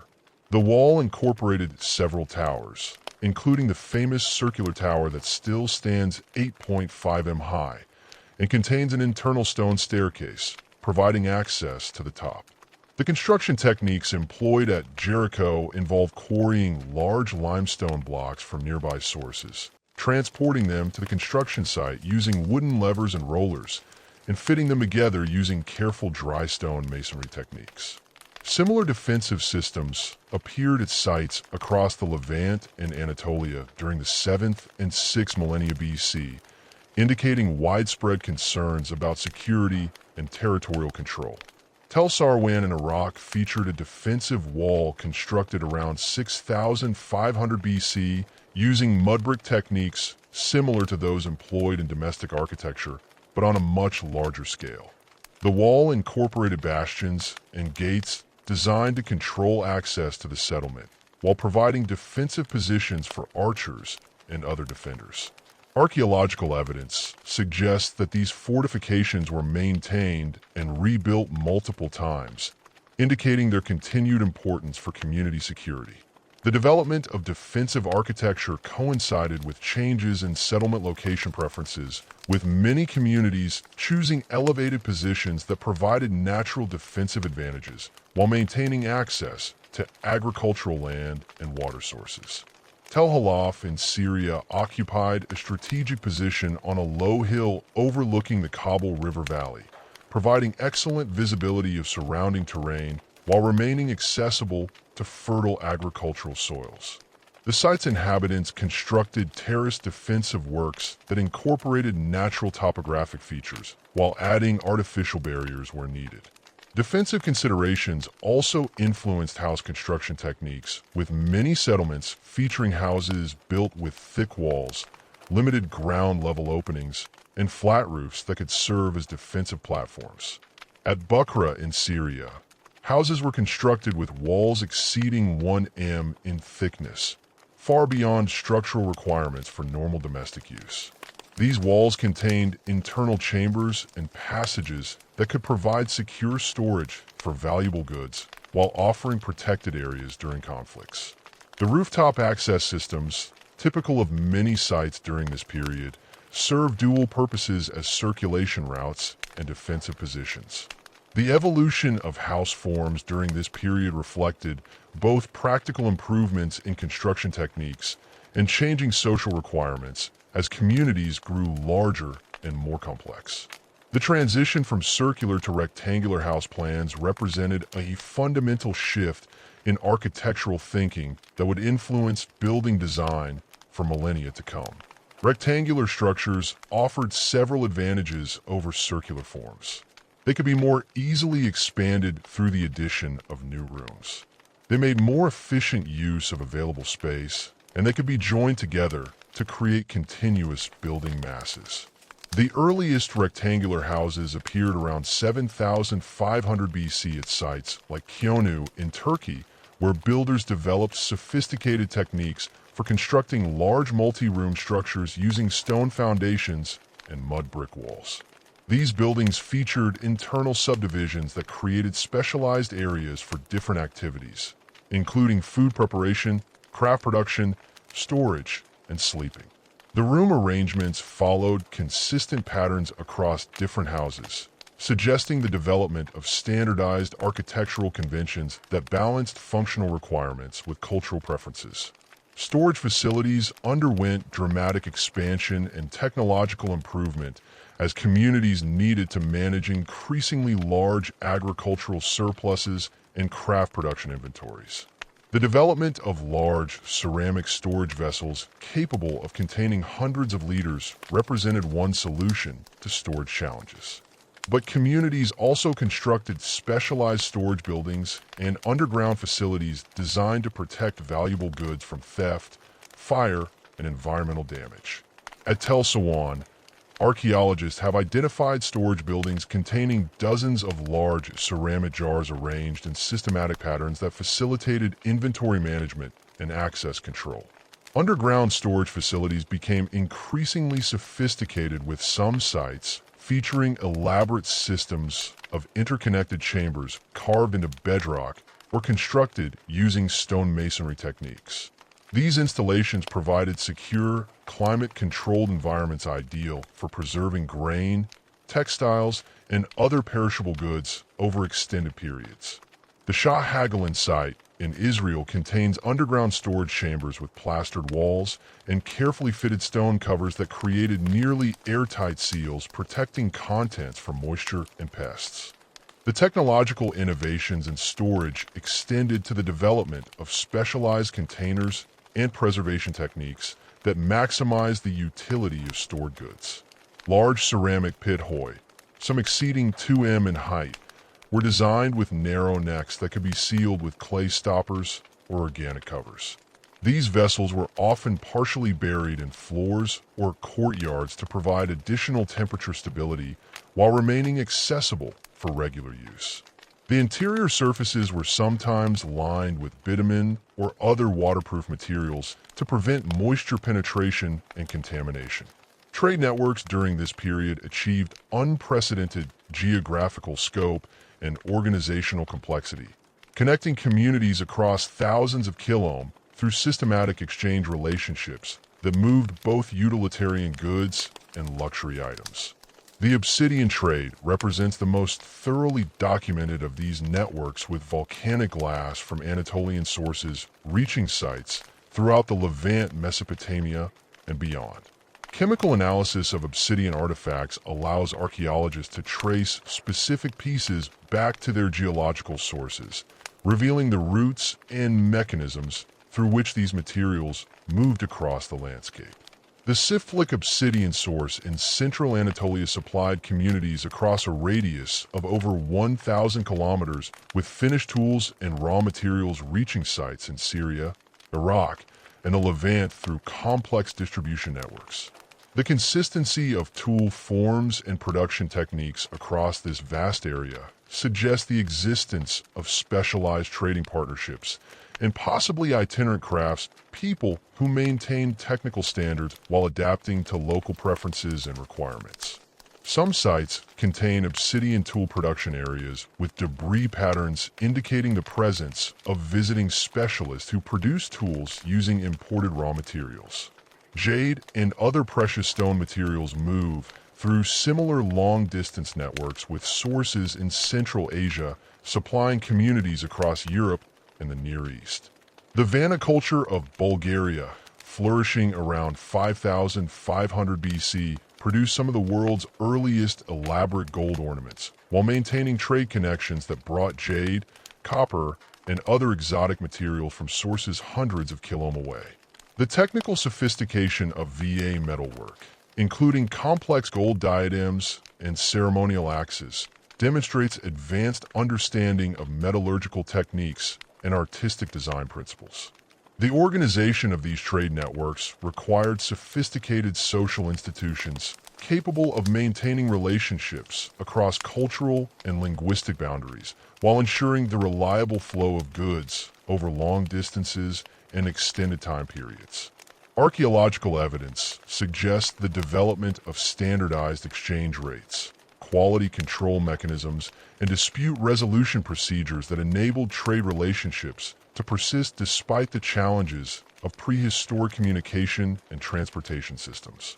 Some sites contain what appear to be trading posts or neutral meeting places where representatives from different communities could conduct business safely.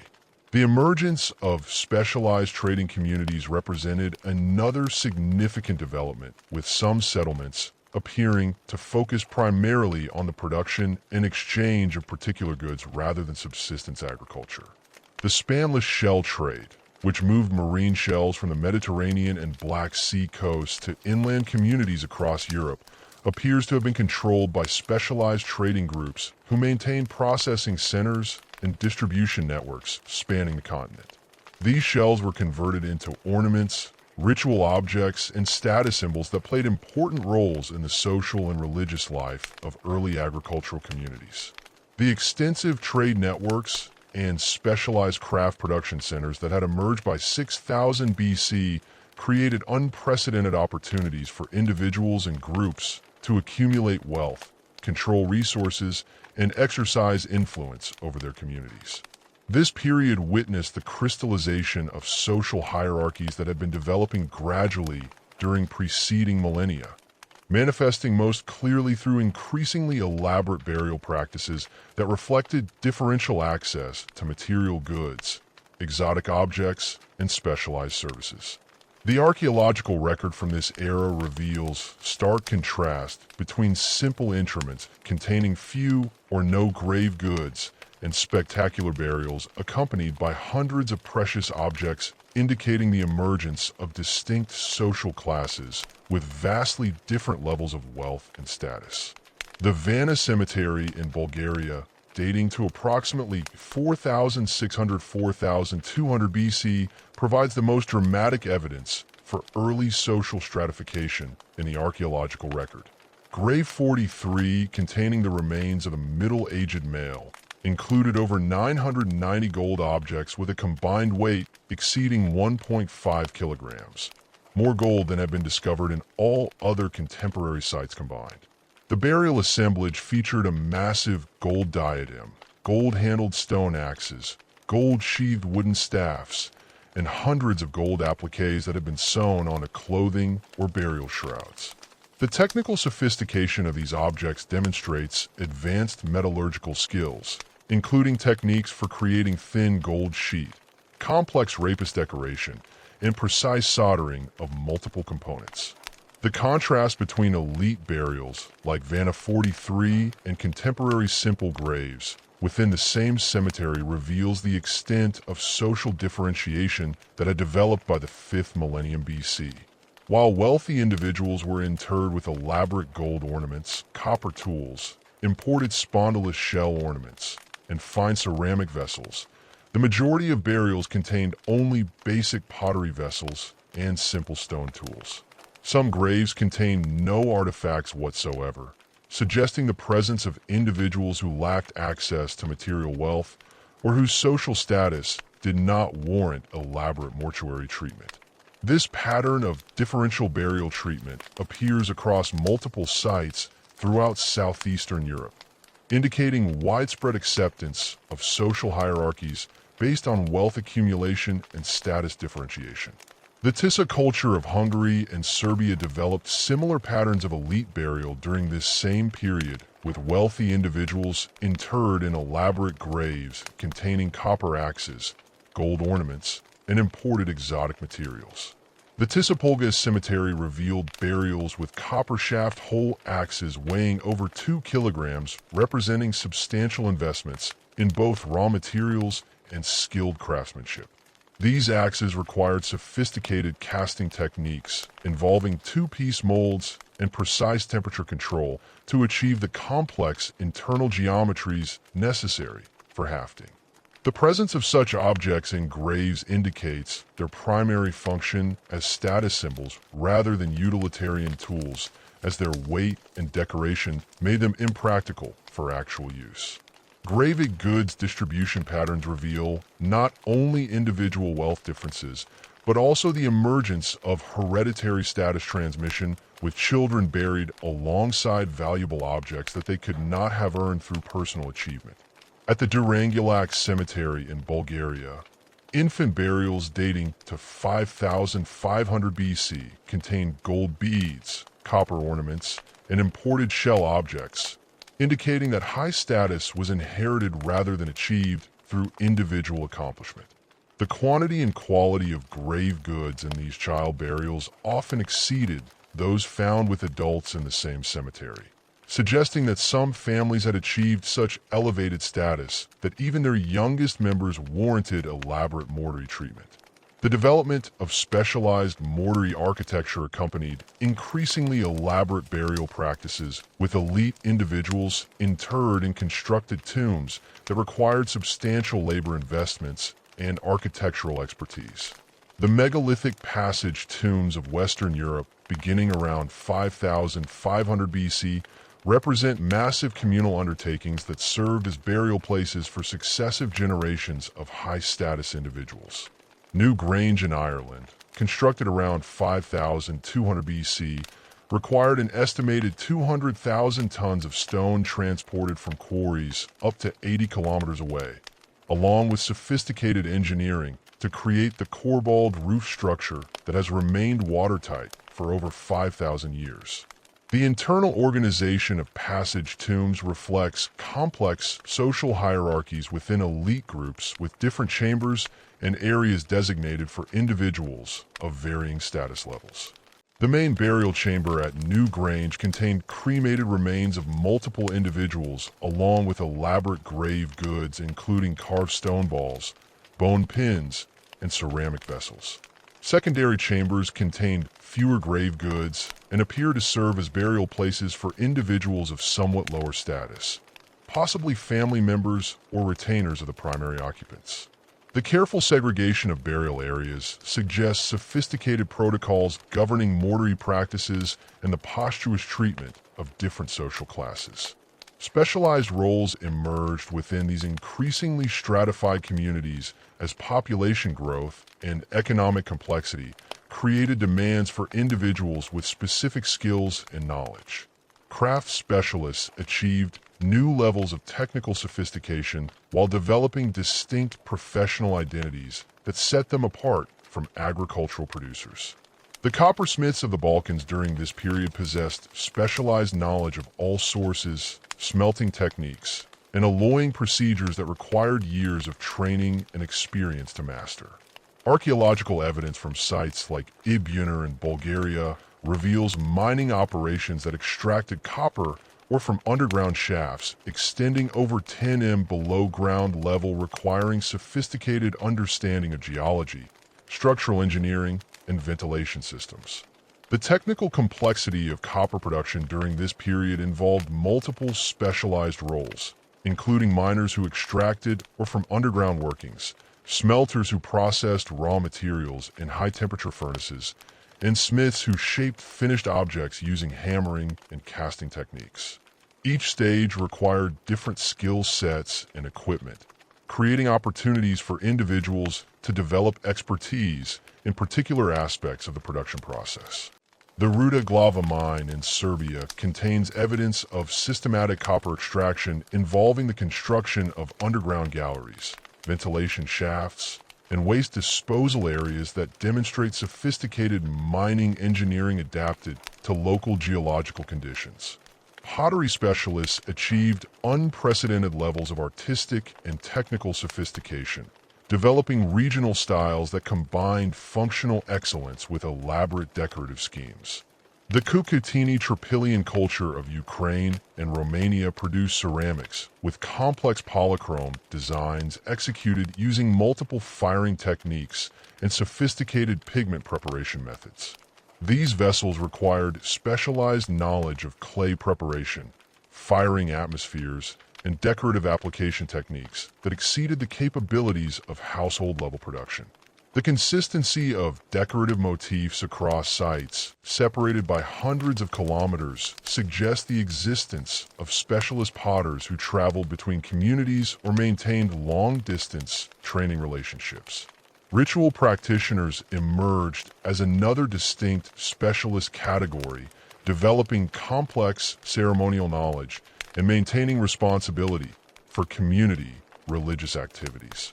The elaborate ritual deposits found at sites like the Despilio settlement in Greece contain carefully arranged assemblages of ceramic figurines, miniature tools, and organic materials that suggest systematic ritual practices conducted by individuals with specialized knowledge. These deposits often include rare or exotic materials obtained through long distanciance trade, indicating that ritual specialists had access to valuable resources and maintained connections with distant communities. The emergence of leadership classes during this period reflected the need for coordination and decision in increasingly complex communities managing diverse economic activities, trade relationships, and social institutions. Archaeological evidence suggests the development of institutionalized leadership roles that combined economic, military, and ritual authority within individual positions. The chieftain burials found across Europe during this period typically contain combinations of weapons, tools, ornaments, and ritual objects that reflect the multiple responsibilities and sources of authority associated with leadership positions. The Linsky V culture along the Danube River developed distinctive leadership patterns reflected in the differential treatment of houses and burials within their settlements. House 54 at Linsky V contained elaborate stone sculptures, imported materials, and architectural features not found in other structures, suggesting it served as the residence of a high-status individual or family. The associated burials contained copper tools, shell ornaments, and ceramic vessels of exceptional quality, indicating access to specialized craft production and long distanciance trade networks. The positioning of this house at the center of the settlement with other structures arranged around it in concentric patterns suggests its occupants held central roles in community organization and decision. Organized labor projects became increasingly common during this period as communities undertook massive construction efforts that required coordinated planning, resource mobilization, and workforce management.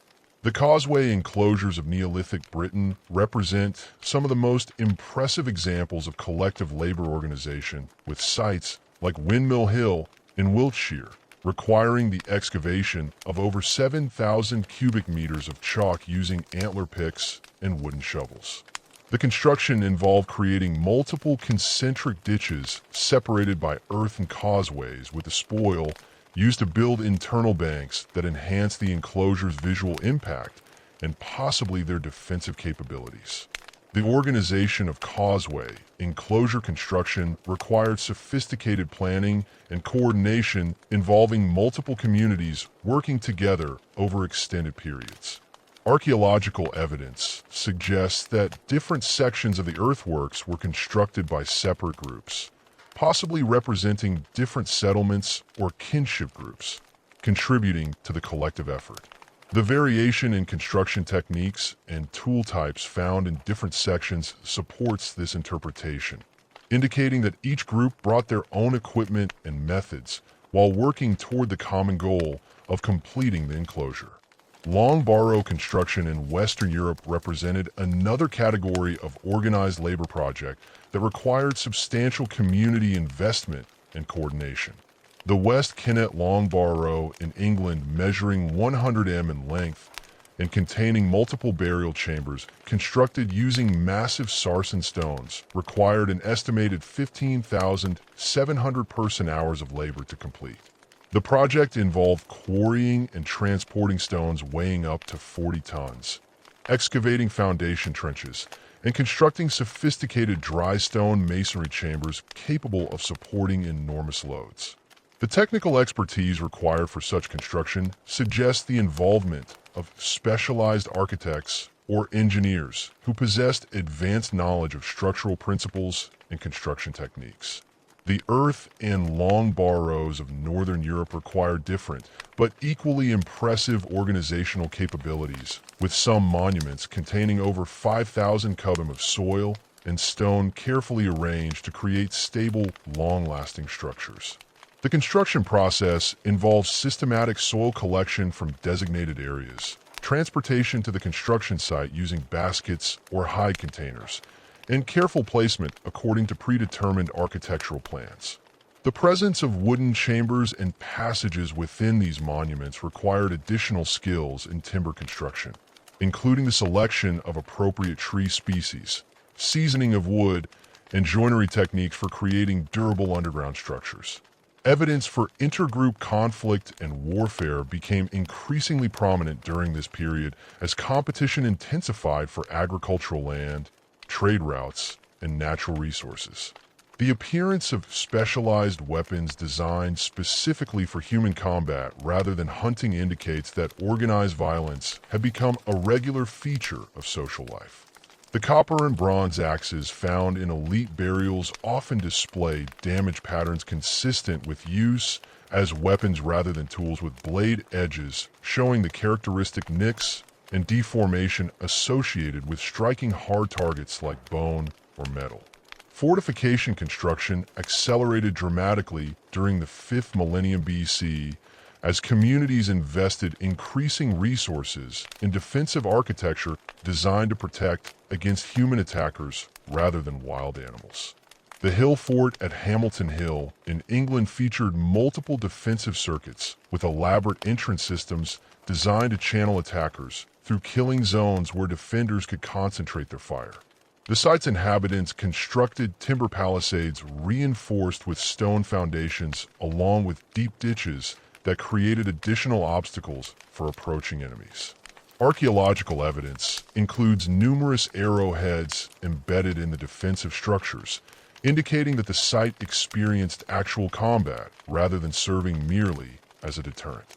Traumatic skeletal evidence provides direct documentation of interpersonal violence during this period, with many cemetery populations showing high frequencies of healed and unhealed injuries consistent with weapons trauma. The Talheim death pit in Germany contains the remains of 34 individuals who died simultaneously from head injuries inflicted by stone axes and adzes, representing one of the earliest documented massacres in European prehistory. The age and sex distribution of the victims, including men, women, and children, suggest the destruction of an entire community rather than selective targeting of warriors or other specific groups. The Offnet caves in Bavaria contain carefully arranged deposits of human skulls, many showing evidence of violent death through blunt force trauma to the head and face. The skulls were arranged in organized patterns and accompanied by shell ornaments and other grave goods, suggesting that the deaths resulted from organized raids or conflicts rather than random violence. The presence of both adult and juvenile remains indicates that warfare during this period involved entire communities rather than being limited to specialized warrior classes. Weapon development during this period reflected increasing specialization for human combat, with new forms designed specifically for interpersonal violence rather than hunting or utilitarian purposes.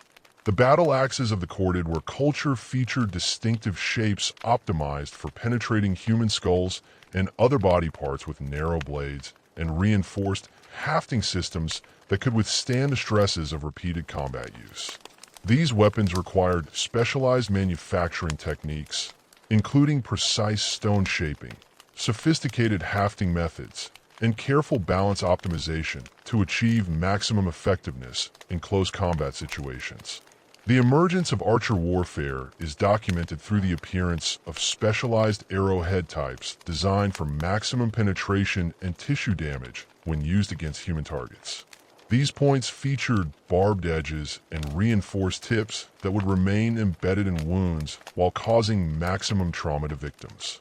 The standardization of arrowhead forms within particular regions suggests organized production by specialist weapon makers who understood the technical requirements for effective military equipment. Some sites contain evidence of mass production techniques involving the systematic manufacture of hundreds of identical arrowheads using standardized core reduction sequences. Defensive strategies evolved in response to changing military technologies and tactics, with communities developing increasingly sophisticated approaches to protection and conflict management.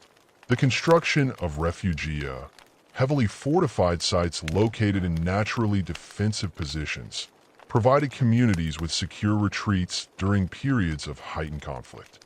These sites typically featured multiple defensive circuits, secure water sources, and storage facilities capable of supporting large populations during extended sieges. The maiden Castle Hill Fort in England ultimately grew to encompass over 19 hectares within its defensive perimeter, making it one of the largest fortified sites in prehistoric Europe. The sophisticated defensive systems and emerging social hierarchies that had crystallized across Europe by 45,500 BC created the organizational capacity and cultural impetus for humanity's most ambitious architectural undertakings. As communities consolidated their territorial control and accumulated surplus resources through increasingly efficient agricultural systems, they began channeling unprecedented amounts of labor and materials into monumental construction projects that would fundamentally transform the landscape itself into a sacred geography. These megalithic monuments represented far more than impressive displays of engineering prowess.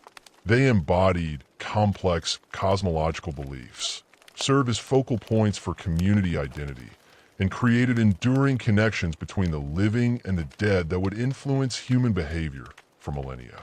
The construction of massive stone monuments across Atlantic Europe during this period required organizational capabilities that exceeded even the most ambitious earlier projects. The Passage Tomb at New Grange, completed around 3200 BC, involved the precise placement of over 200,000 tons of stone transported from quarries scattered across a radius of 80 kilometers. The builder selected specific rock types for different architectural elements. White quartz cobbles from the Wicklow Mountains for the exterior facade, granite boulders from the Mourne Mountains for structural elements, and local limestone for the cobbled roof construction.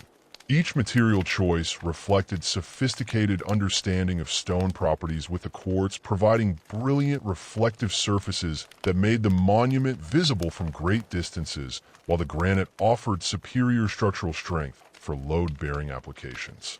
The transportation of these massive stones across the Irish landscape required engineering solutions that pushed contemporary technology to its limits.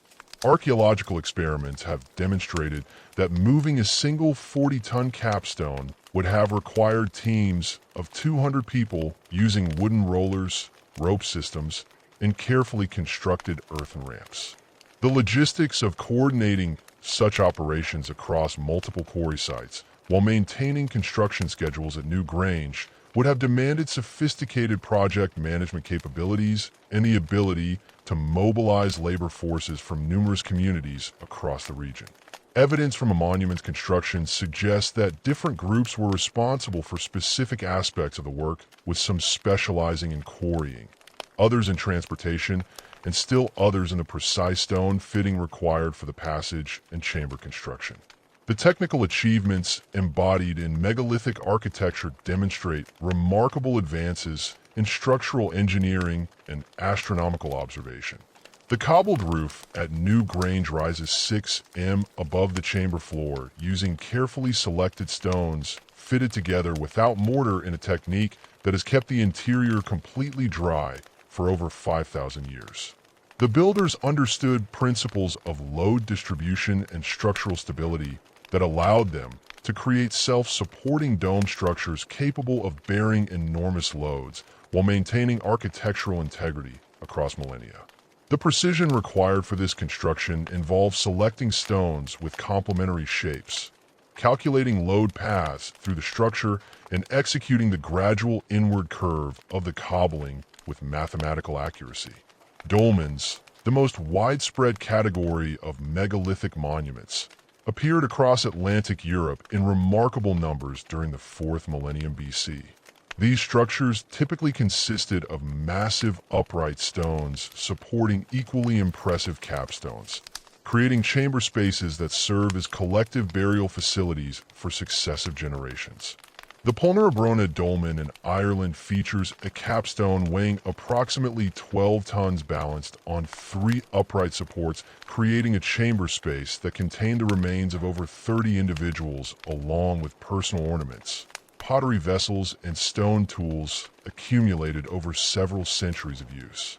The construction techniques employed in dolmen building reveal sophisticated understanding of leverage, balance, and stone placement that allowed relatively small work crews to manipulate stones weighing many tons. Archaeological evidence suggests that builders used combinations of earth ramps, wooden levers, and rope systems to raise capstones into position, often employing the upright stones themselves as fulcrum points for lever systems. The precision required to balance massive capstones on relatively narrow support points demanded careful calculation of weight distribution and center of gravity, skills that were passed down through generations of monument builders. Men standing stones that could reach heights exceeding 20 m and weights of over 300 tons represented perhaps the most technically challenging megalithic constructions. The Grand Menhir Brie at Lomaria in Brittany, now fallen and broken into 4 pieces, originally stood 20.6 m high and weighed approximately 330 tons, making it one of the largest single stones ever erected by prehistoric peoples. The process of quarrying, transporting, and erecting such massive monoliths required engineering capabilities that approached the limits of what was possible using Neolithic technology. The quarrying techniques used to extract large men involved systematic application of fire and water to exploit natural fracture planes in granite bedrock.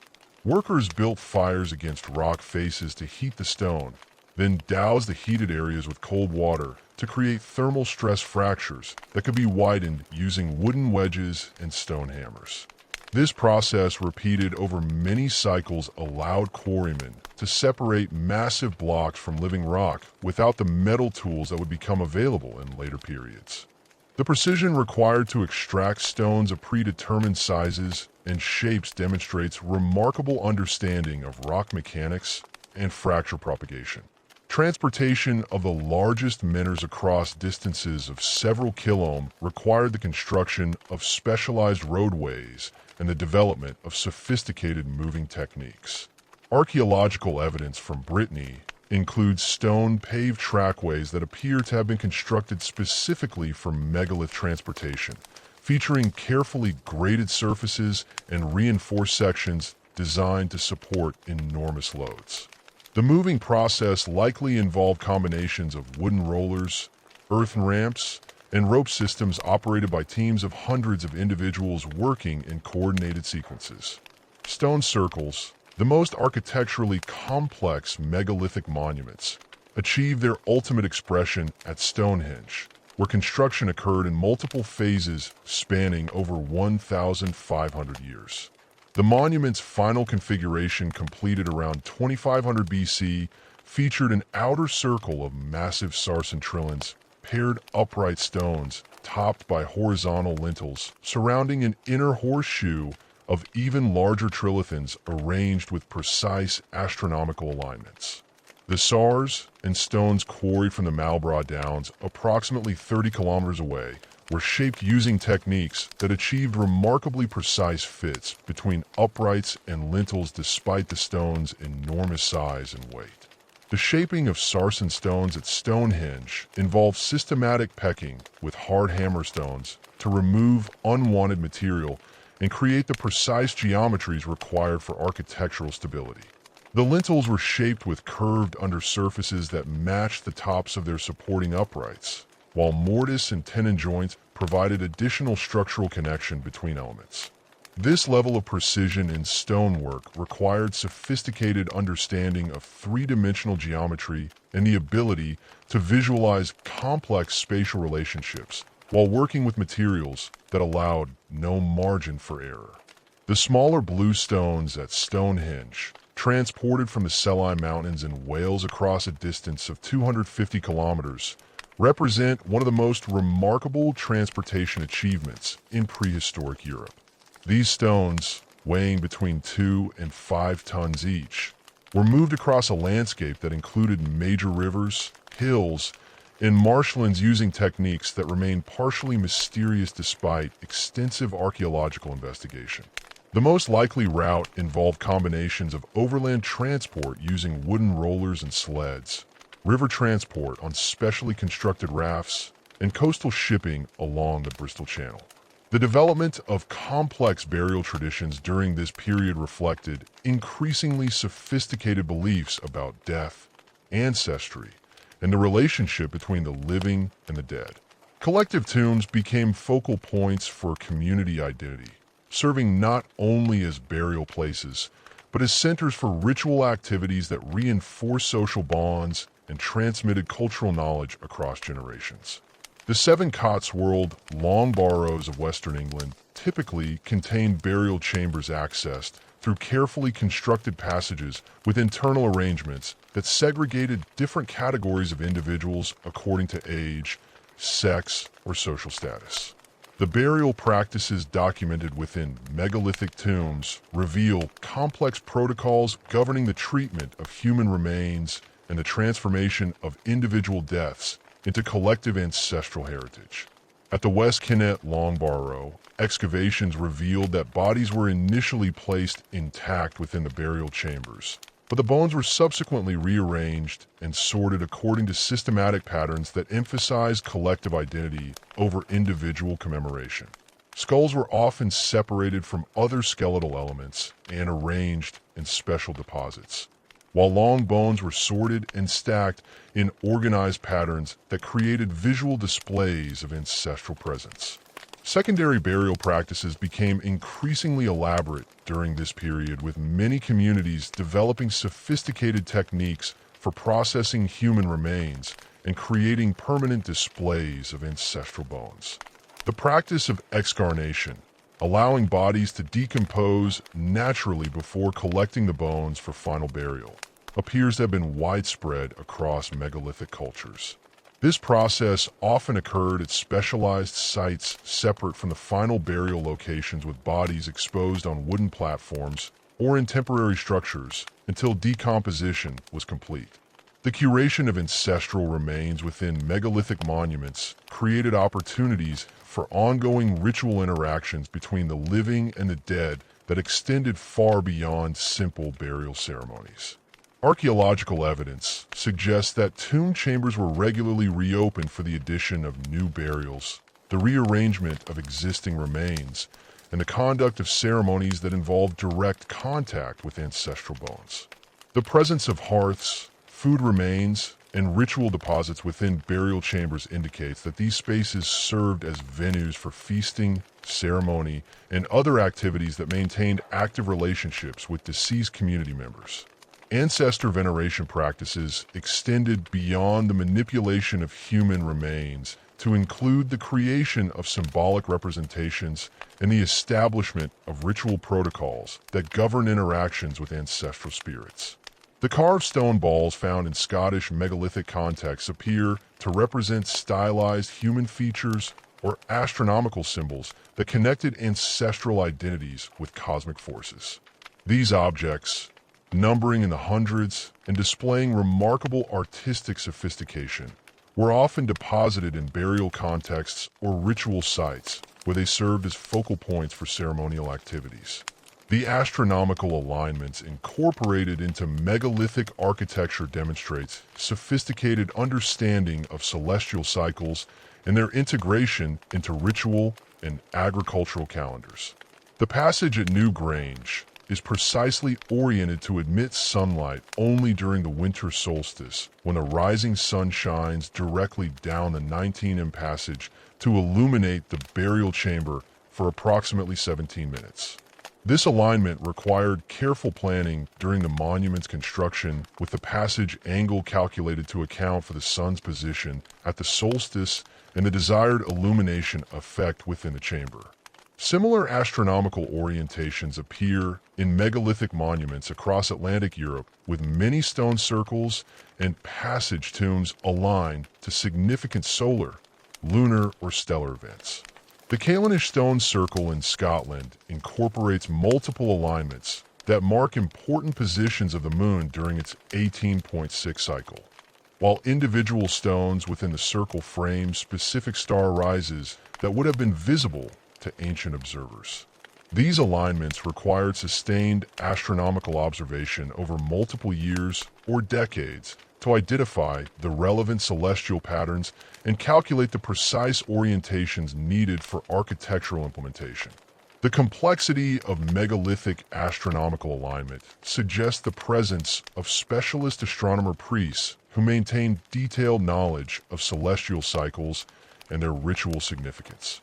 These individuals would have been responsible for determining the proper timing of ceremonies, predicting eclipses and other astronomical events, and maintaining the chondrical systems that coordinated agricultural and social activities.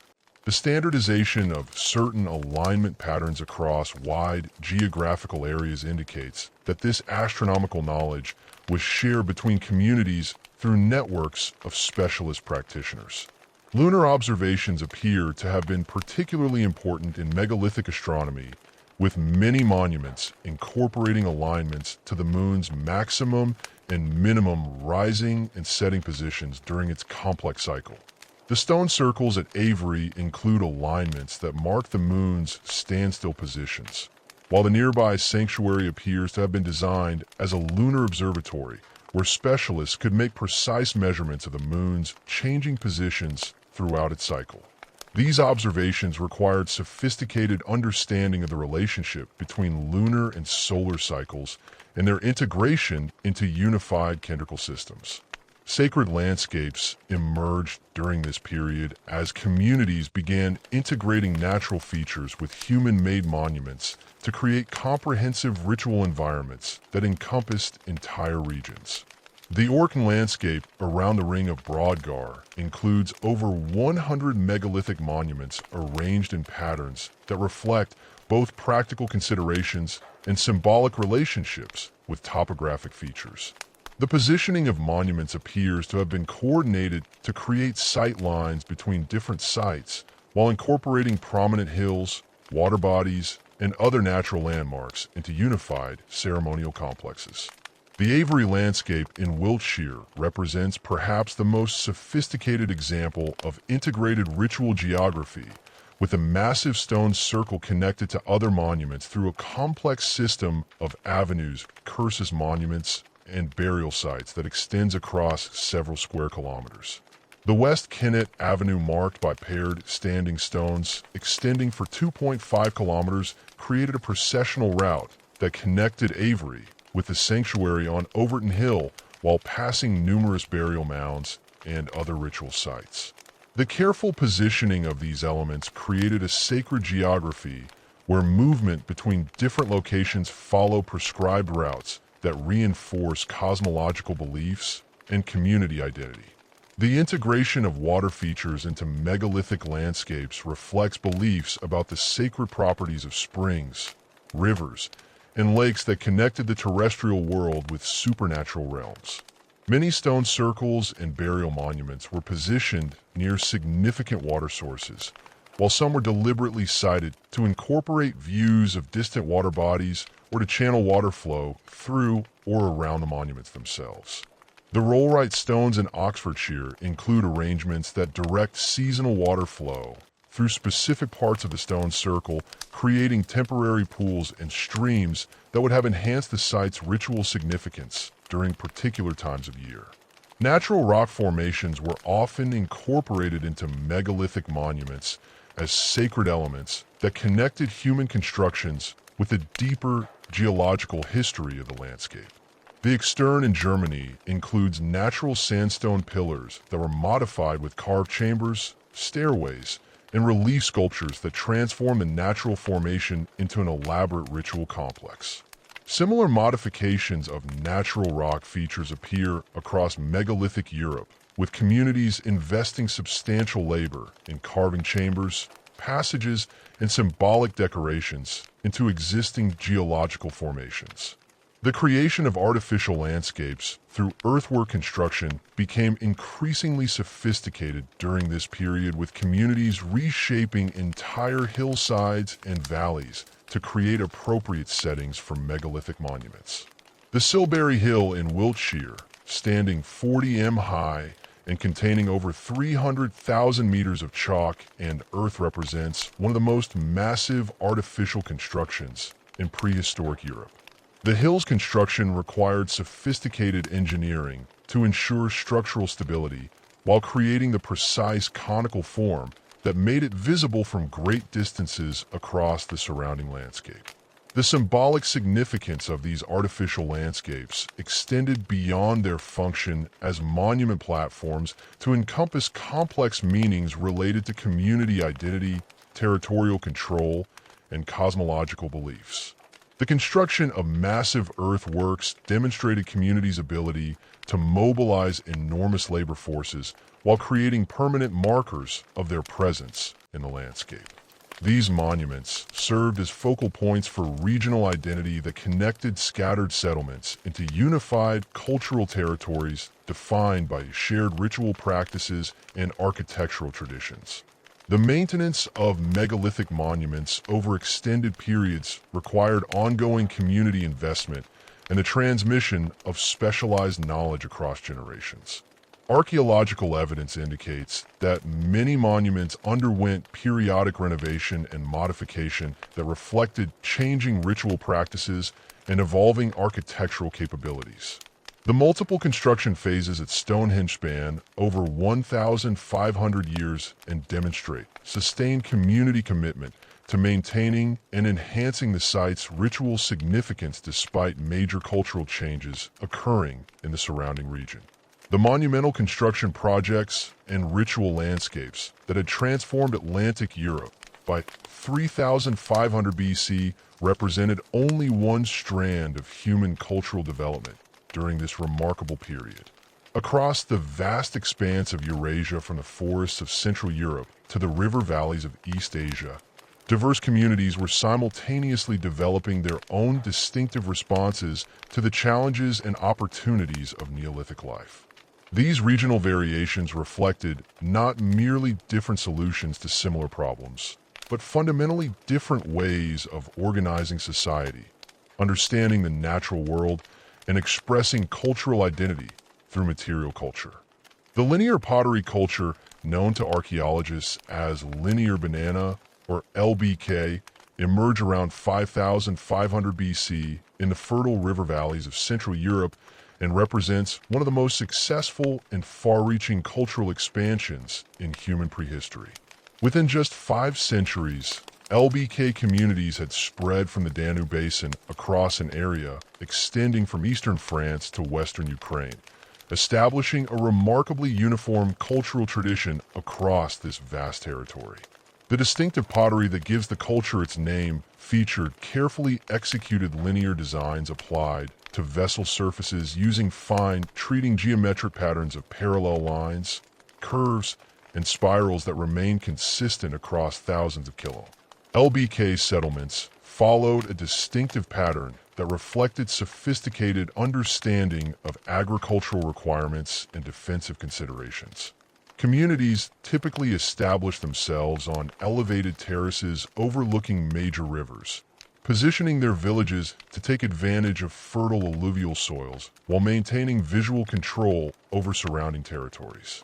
The Belin site in the Czech Republic exemplifies this settlement pattern with its location on a lowest terrace, providing access to rich agricultural land while offering natural defensive advantages and commanding views of the Ella River Valley.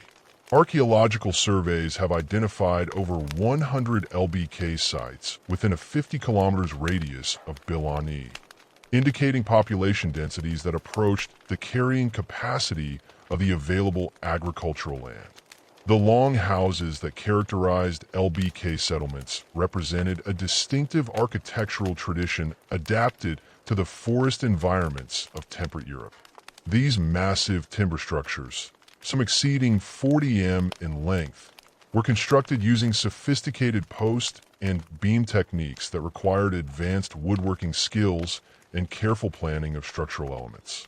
The Courard site in France has yielded detailed information about LBK construction methods, revealing that builders selected specific tree species for different structural components. Oak for the primary load-bearing posts, ash for secondary framing elements, and birch for wall panels and roofing materials.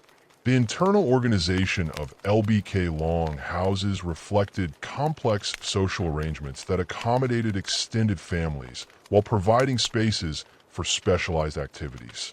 Archaeological evidence suggests that these structures were divided into distinct functional areas with residential spaces concentrated in the central portions while the ends served for storage, craft production, and possibly animal housing during winter months.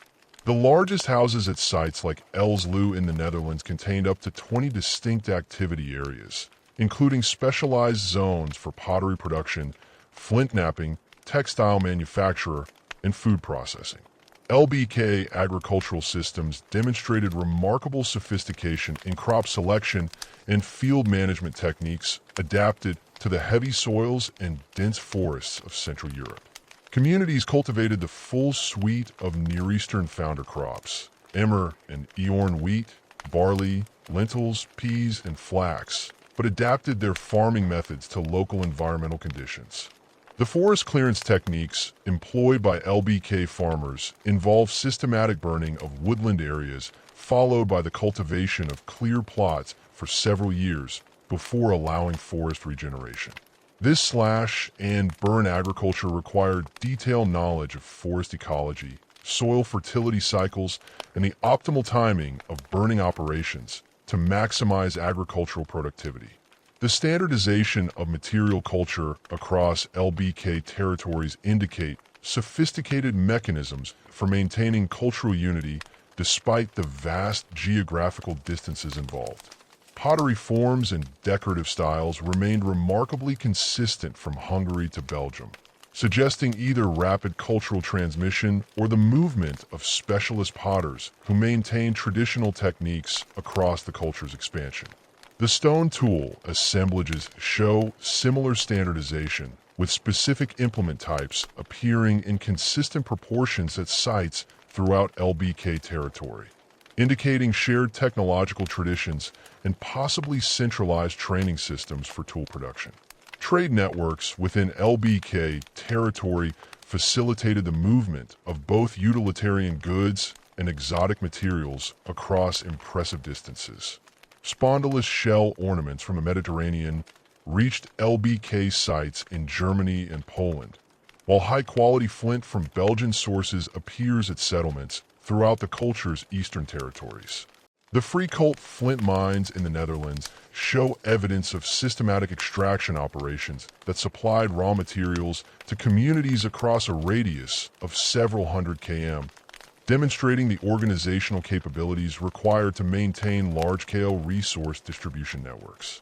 The expansion of LBK culture appears to have involved actual population movements rather than merely the adoption of new technologies by existing communities.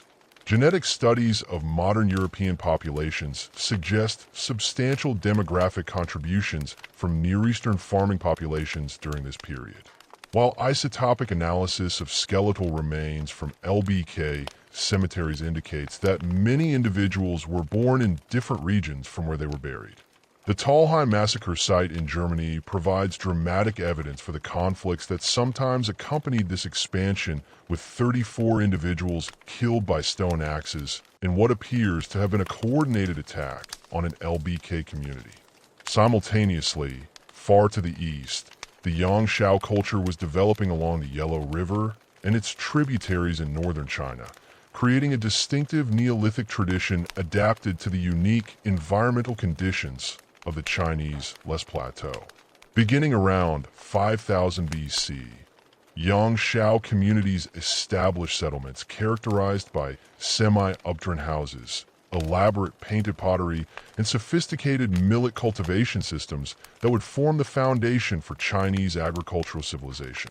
The Banu site near modern Xi'an provides exceptional insights into Yangsha life, with its well-preserved village layout revealing a planned community of over 100 houses arranged around a central plaza and surrounded by a defensive ditch. Yangsha pottery represents one of the most artistically sophisticated ceramic traditions of the Neolithic world, featuring elaborate painted designs executed in black and red pigments on burnished yellow or white surfaces. The decorative motifs included complex geometric patterns, stylized animal figures, and what appear to be early forms of Chinese pictographic writing.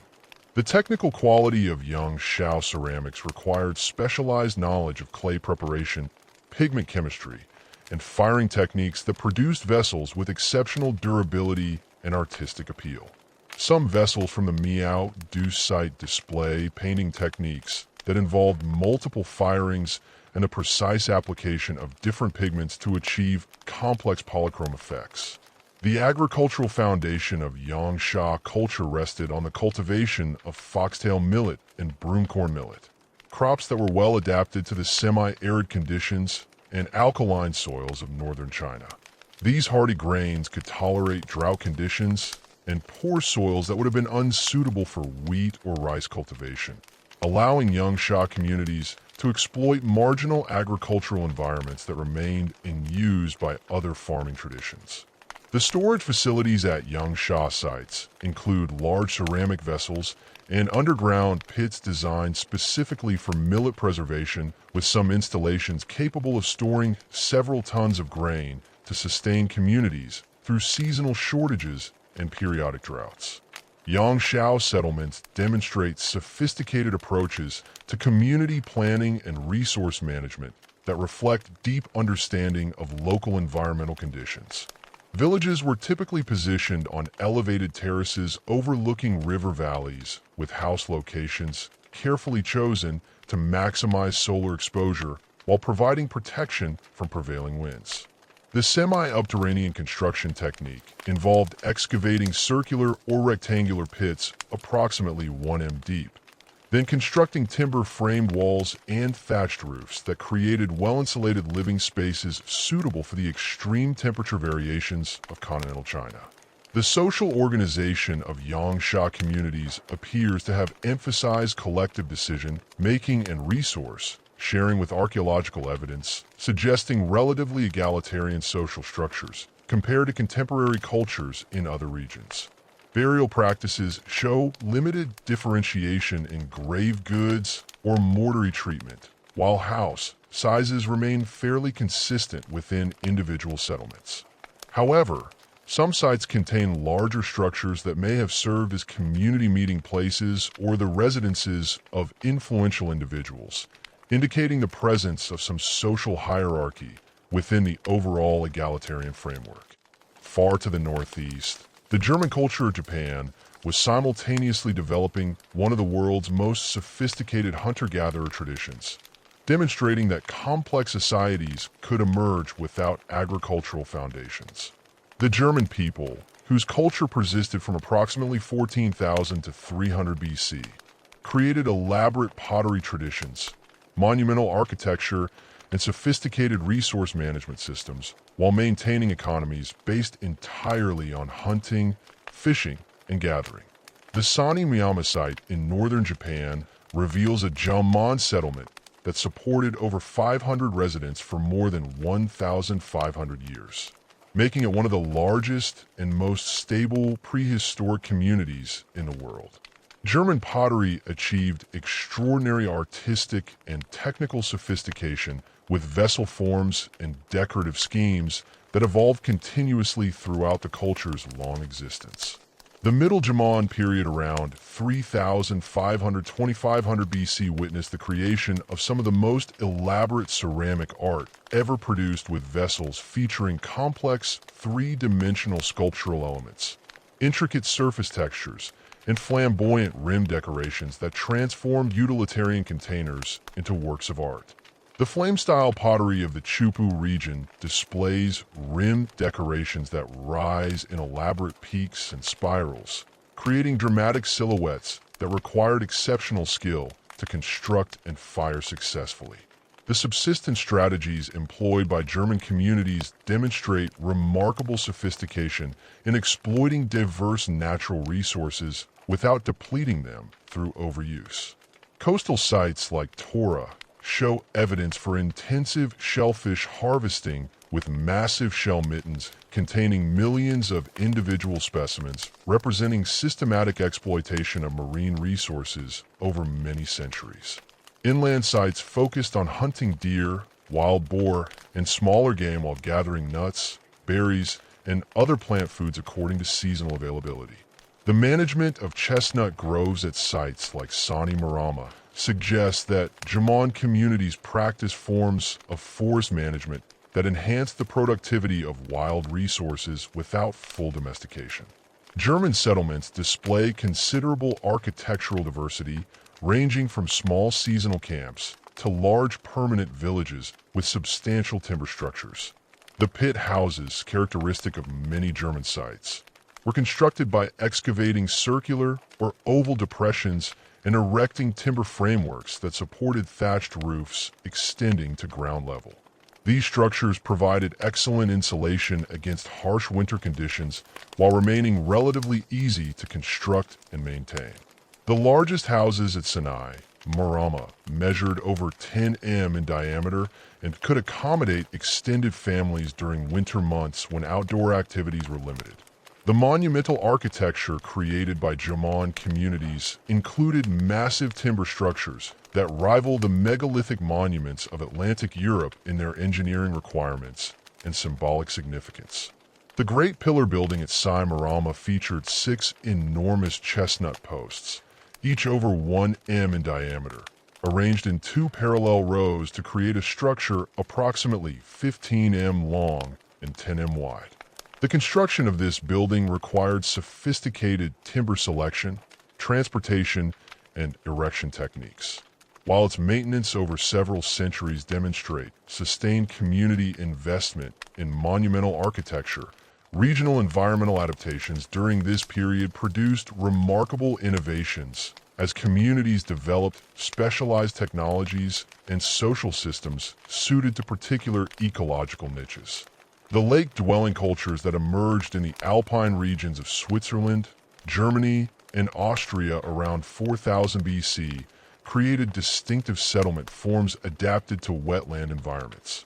These communities constructed their villages on artificial platforms supported by thousands of wooden piles driven into lake beds, creating stable foundations for houses and other structures while providing protection from floods and hostile neighbors.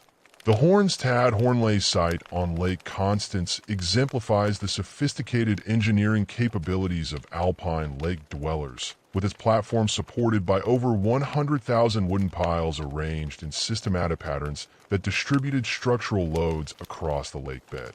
The construction process involves selecting appropriate timber species, seasoning wood to prevent rot, and driving piles using specialized equipment that could operate in aquatic environments.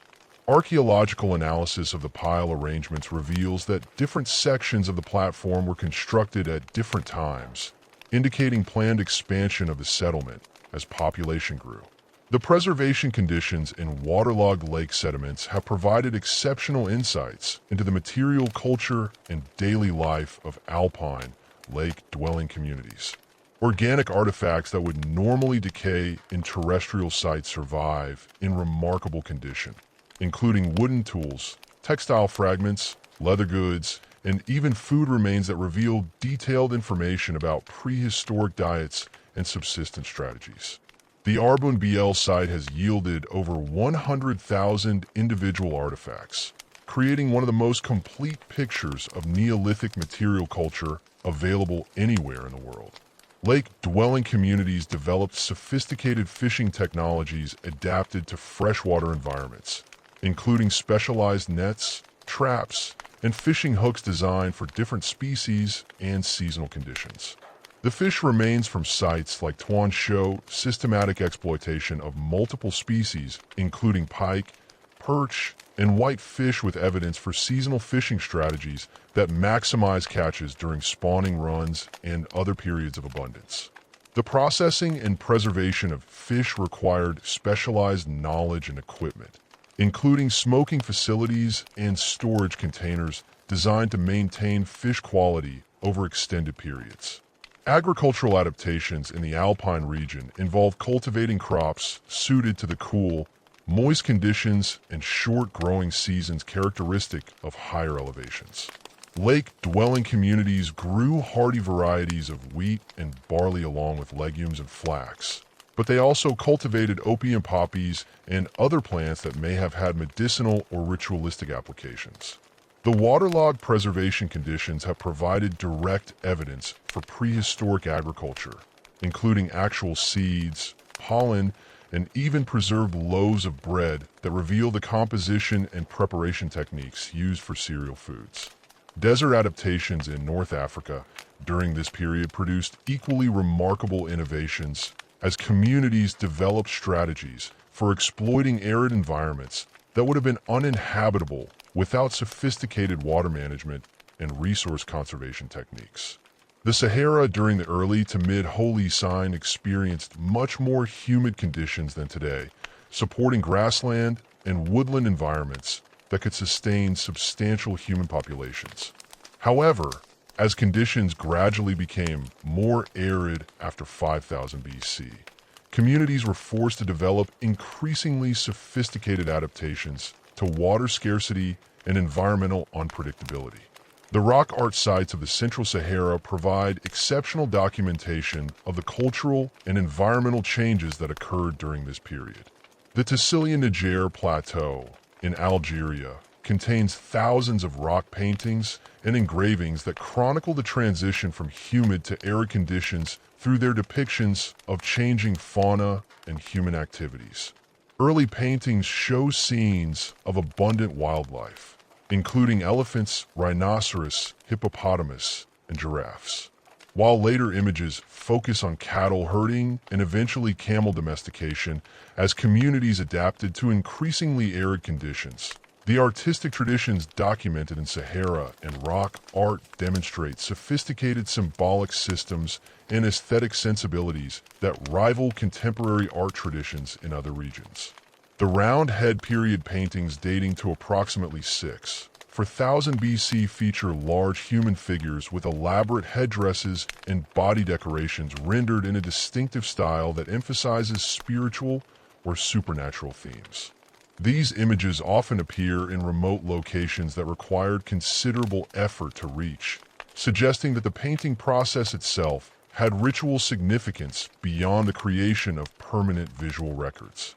Pastoral adaptations in the Sahara involve the development of specialized herring strategies suited to environments with limited and unpredictable water sources. Archaeological evidence from sites like Napa Playa in southern Egypt shows that pastoral communities constructed sophisticated water management systems, including wells, storage basins, and seasonal camps positioned to take advantage of ephemeral water sources. These systems required detailed knowledge of local hydrology, seasonal weather patterns, and animal behavior that allowed herders to maintain livestock in environments that modern pastoralists would find extremely challenging. The megalithic monuments constructed at Nabta demonstrate that pastoral communities were capable of sophisticated astronomical observations and monumental architecture despite their mobile lifestyles. The stone circles and alignments at the site incorporate precise orientations to celestial phenomena, including the summer solstice sunrise and the rising of specific star groups that would have been important for calendrical and navigational purposes.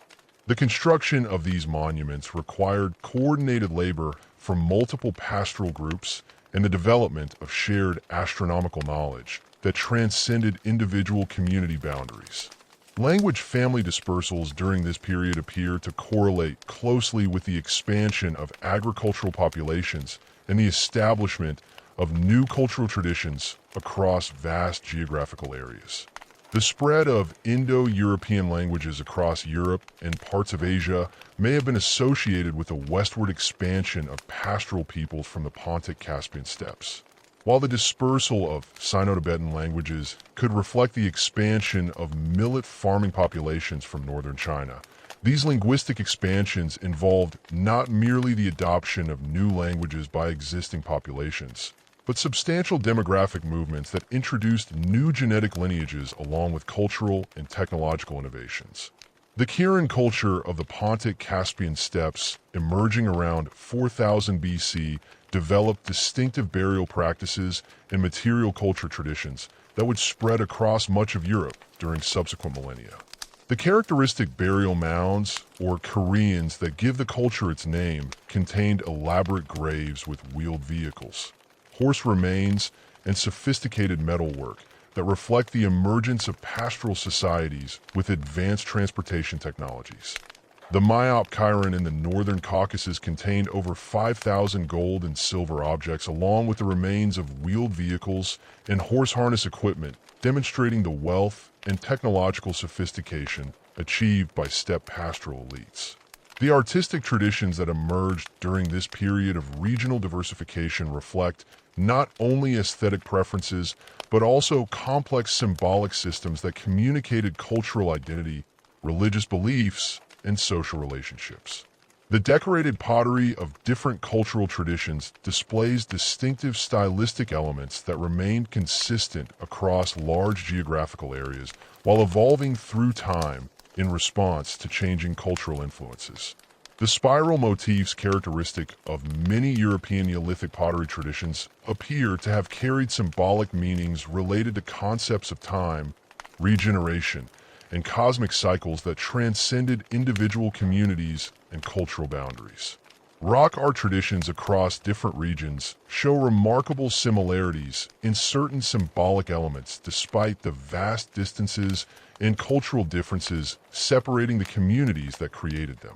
Spiral designs, hand stencils, and animal figures appear in rock art sites from Australia to Europe to the Americas, suggesting either common symbolic meanings or the independent development of similar artistic conventions in response to universal human experiences and cognitive patterns. The technical methods used to create rock art also show convergent development, with communities across different continents developing similar techniques for pigment preparation, surface preparation, and image application. The technical methods and symbolic systems that had emerged across diverse regional traditions by 3500 BC created the foundation for unprecedented intensification of agricultural production and social organization during the following millennium. As communities consolidated their territorial control and refined their technological capabilities, they began implementing sophisticated strategies for maximizing agricultural output, while simultaneously expanding into previously unexploited environments. This period witnessed the development of complex irrigation systems, terrace cultivation methods, and the revolutionary exploitation of secondary animal products that would fundamentally transform both subsistence strategies and social relationships. Irrigation systems that appeared across multiple regions during this period represented quantum leaps in hydraulic engineering that enabled communities to cultivate previously unusable land while dramatically increasing yields from existing agricultural areas. In Mesopotamia, the Ubaid culture developed sophisticated canal networks that channeled water from the Tigris and Euphrates rivers across vast alluvial plains, creating artificial oases capable of supporting dense populations in otherwise arid environments. The Tel Sawan site in Iraq contains evidence of irrigation channels dating to approximately 4000 BC, featuring carefully engineered gradients that maintained water flow while preventing erosion and siltation problems that could destroy entire systems. The construction of these early irrigation networks required unprecedented levels of community coordination and technical expertise.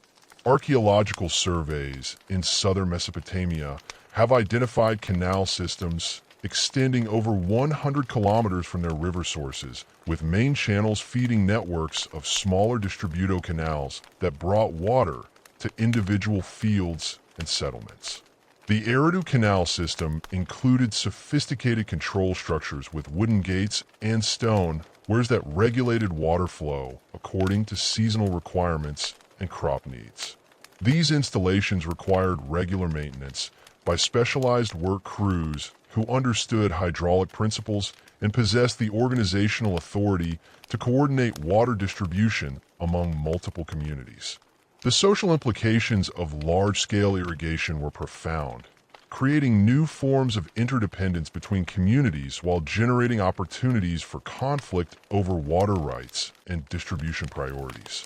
Archaeological evidence from sites like Uruk suggests the emergence of administrative systems specifically designed to manage irrigation infrastructure and coordinate agricultural activities across entire watersheds. Clay tablets from this period contain what appear to be water allocation records and maintenance schedules, indicating the development of bureaucratic institutions capable of managing complex technological systems that transcended individual community boundaries. Terrace agriculture emerged simultaneously in mountainous regions across the globe as communities developed techniques for cultivating steep slopes that had previously been unsuitable for farming. The Indian highlands witnessed sophisticated terrace construction beginning around 3500 BC, with communities creating elaborate systems of stone-walled platforms that prevented soil erosion while maximizing the use of limited arable land. The Marahama site in Peru contains terraces that extend across entire valley systems, representing collective labor investments comparable to the megalithic monuments of contemporary Europe. The engineering challenges involved in terrace construction required sophisticated understanding of soil mechanics, drainage principles, and structural stability.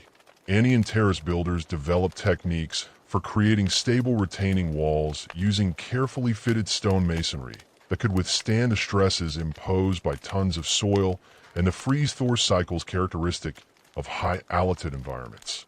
The terraces incorporated sophisticated drainage systems with stone-lined channels that prevented water logging while directing runoff to lower levels where it could be captured and reused.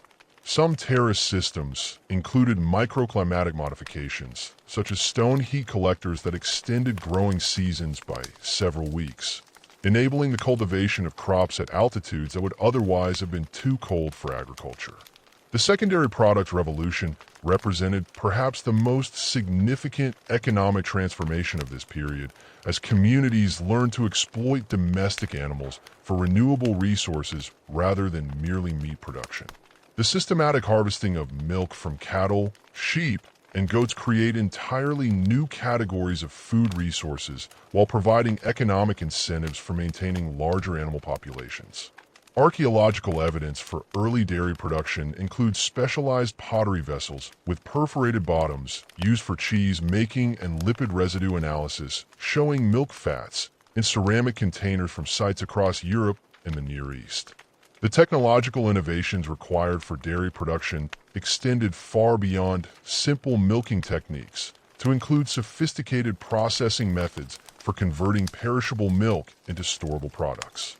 The development of cheesem involved understanding the biochemical processes of fermentation and curd formation, along with the construction of specialized facilities for aging and storing dairy products. Archaeological sites from this period contain stone storage chambers with controlled temperature and humidity conditions ideal for cheese maturation, indicating that communities had developed systematic approaches to dairy processing that maximize nutritional value and storage life. Wool production underwent similar intensification as communities selectively bred sheep for enhanced fiber production while developing sophisticated techniques for harvesting, processing, and converting wool into textiles. The morphological changes in domestic sheep during this period included the development of continuous wool growth that required annual shearing, creating mutual dependencies between humans and animals that fundamentally altered both species' evolutionary trajectories. Archaeological evidence from sites like Çatalhöyük included specialized tools for wool processing, including combs, spindles, and weaving equipment that demonstrate the integration of wool production into comprehensive textile manufacturing systems. The exploitation of animal traction power revolutionized agricultural productivity by enabling communities to cultivate larger areas while reducing human labor requirements for field preparation and harvesting activities. The domestication of cattle, specifically for draft purposes, required selecting animals with appropriate size, temperament, and physical characteristics for pulling plows and other agricultural implements. Archaeological evidence for early plow agriculture includes distinctive soil marks and furrow patterns preserved beneath burial mounds and other monuments, indicating that communities had developed systematic approaches to field cultivation using animal-powered equipment. The development of wheeled vehicles during this period created new possibilities for transportation and trade while facilitating the expansion of agricultural communities into previously inaccessible regions. The earliest evidence for wheeled transport appears around 3500 BC in the Pontic-Caspian steppes, with burial sites containing remains of 4W wheeled wagons, along with the harness equipment necessary for controlling draft animals. These early vehicles were constructed using sophisticated woodworking techniques that required understanding of wheel mechanics, axle design, and load distribution principles that enable the transportation of heavy goods across considerable distances. The Bronos pot from Poland, dating to approximately 3400 BC, contains one of the earliest known depictions of a wheeled vehicle showing a 4W wheeled wagon with what appears to be a covered cargo area. The technical details visible in this representation suggest that wheeled transport had achieved considerable sophistication by this date, with vehicles designed for specific transportation requirements rather than merely experimental prototypes.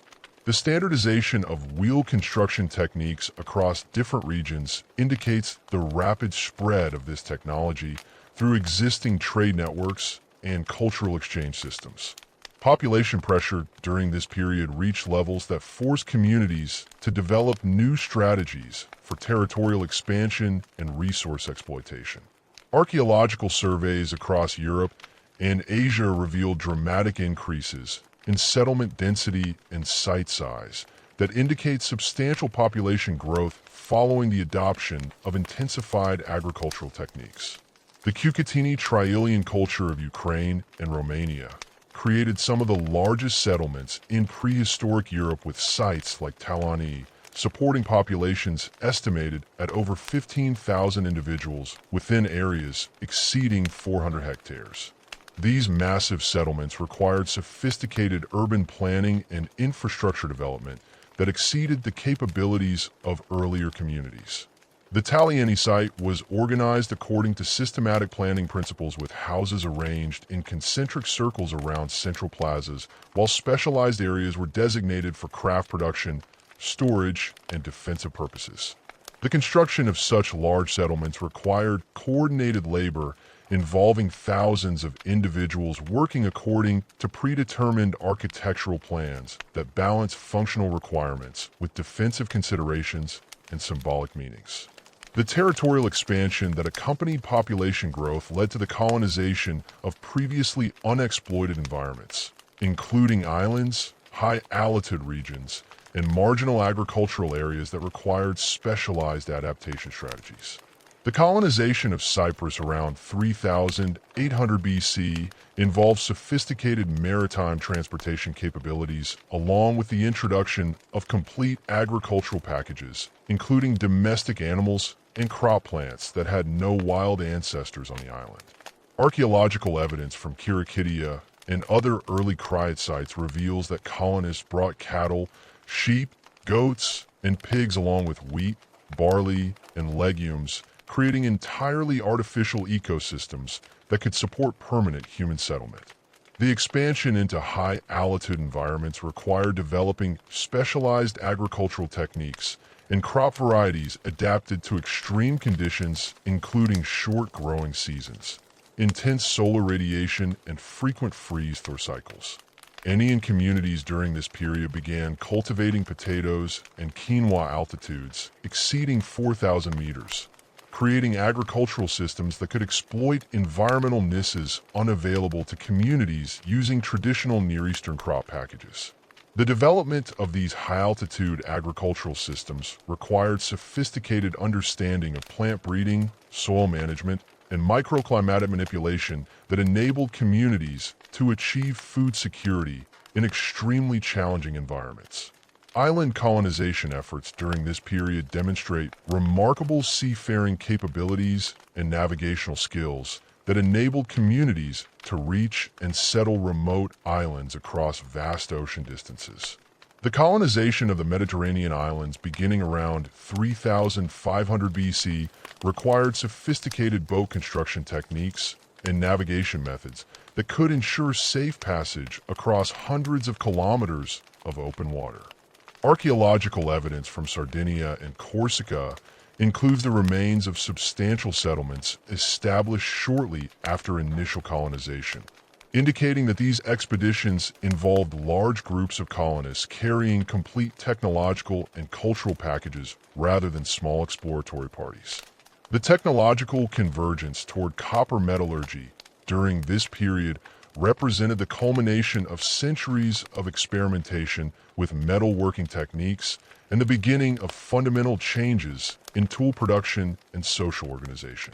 The transition from simple cold hammering of native copper to systematic smelting of copper ores required understanding complex chemical processes and the development of specialized furnace technologies capable of achieving and maintaining the high temperatures necessary for metal extraction. Archaeological sites from this period contain increasingly sophisticated smelting installations with improved furnace designs, bellows systems, and slag management techniques that indicate rapid advancement in metallurgical knowledge.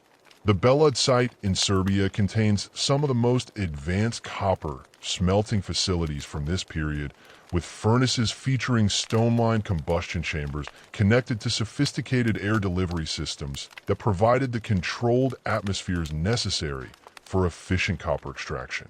The furnace designs incorporated multiple innovations, including preheating chambers that improved fuel efficiency, slag tapping systems that facilitated the separation of metallic copper from waste materials, and temperature control mechanisms that enabled smelters to achieve optimal reduction conditions. The technical sophistication of these installations indicates that copper production had become a specialized craft requiring extensive training and experience to master.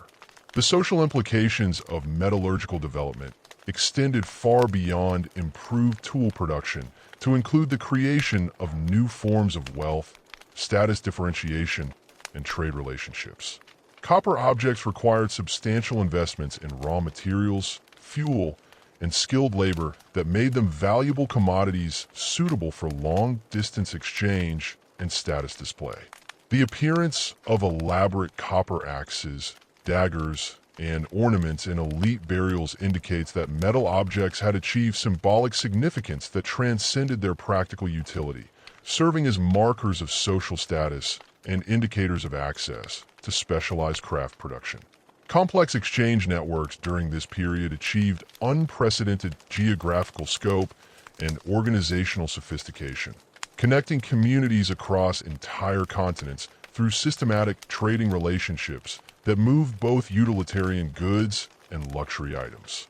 The obsidian trade networks of the Mediterranean region extended from sources in Sardinia and Lipari to consumer sites across Italy, France, and North Africa, creating distribution systems that remained stable over many centuries. Chemical analysis of obsidian artifacts reveals that individual sources supplied consistent market areas, suggesting the existence of territorial agreements and established trading partnerships that regulated access to raw materials and finished products. The spondylus shell trade represented another major exchange network that connected Mediterranean coastal communities with inland settlements across the Balkans and Central Europe.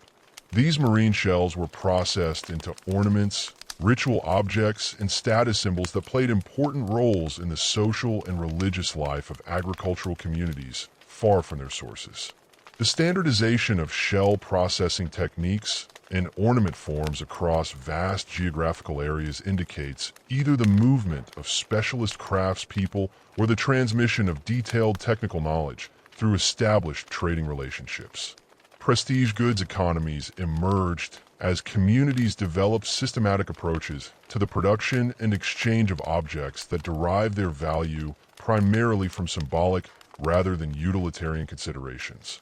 The elaborate gold work of the VA culture represented one of the most sophisticated examples of prestige goods production, with objects requiring exceptional technical skills and substantial raw material investments that made them accessible only to elite individuals. The concentration of gold objects in particular burials, while others contained no precious metals whatsoever, indicates that these materials served as markers of social differentiation rather than utilitarian tools available to all community members. The production of prestige goods required specialized knowledge and equipment that created new categories of craft specialists with distinctive social positions within their communities. Master goldsmiths possessed technical skills that required years of training to develop, along with access to rare raw materials and specialized tools that gave them unique economic roles. Archaeological evidence suggests that these specialists enjoyed elevated social status and maintained trading relationships that connected them with counterparts in distant regions, creating professional networks that transcended local community boundaries. The standardization of prestige goods forms and decorative techniques across large geographical areas indicates the existence of shared aesthetic traditions and technical knowledge that unified elite groups across cultural and linguistic boundaries. The spiral motifs that appear on gold ornament from Bulgaria to Ireland suggest either common symbolic meanings or the movement of specialist crafts, people who maintain consistent artistic traditions while working for different patron communities. The technical similarities and metalwork techniques across these vast distances indicate systematic knowledge transmission through established training relationships and craft guild organizations. The prestige goods economies and sophisticated craft specialization that had emerged across Eurasia by 3200 BC created the technological and social foundations for the most revolutionary transformation in human material culture since the adoption of agriculture itself. The systematic exploitation of copper ores, which had begun as localized experiments in metallurgy, rapidly evolved into comprehensive bronze production systems that would fundamentally alter tool manufacturing, military capabilities, and social organization across the ancient world. This transition represented far more than a simple substitution of metal for stone implements. It marked the emergence of entirely new economic relationships, political structures, and cultural values that would define human civilization for millennia to come. The development of bronze metallurgy required understanding complex alloying processes that transformed relatively soft copper into hard, durable metal suitable for tools and weapons superior to their stone predecessors.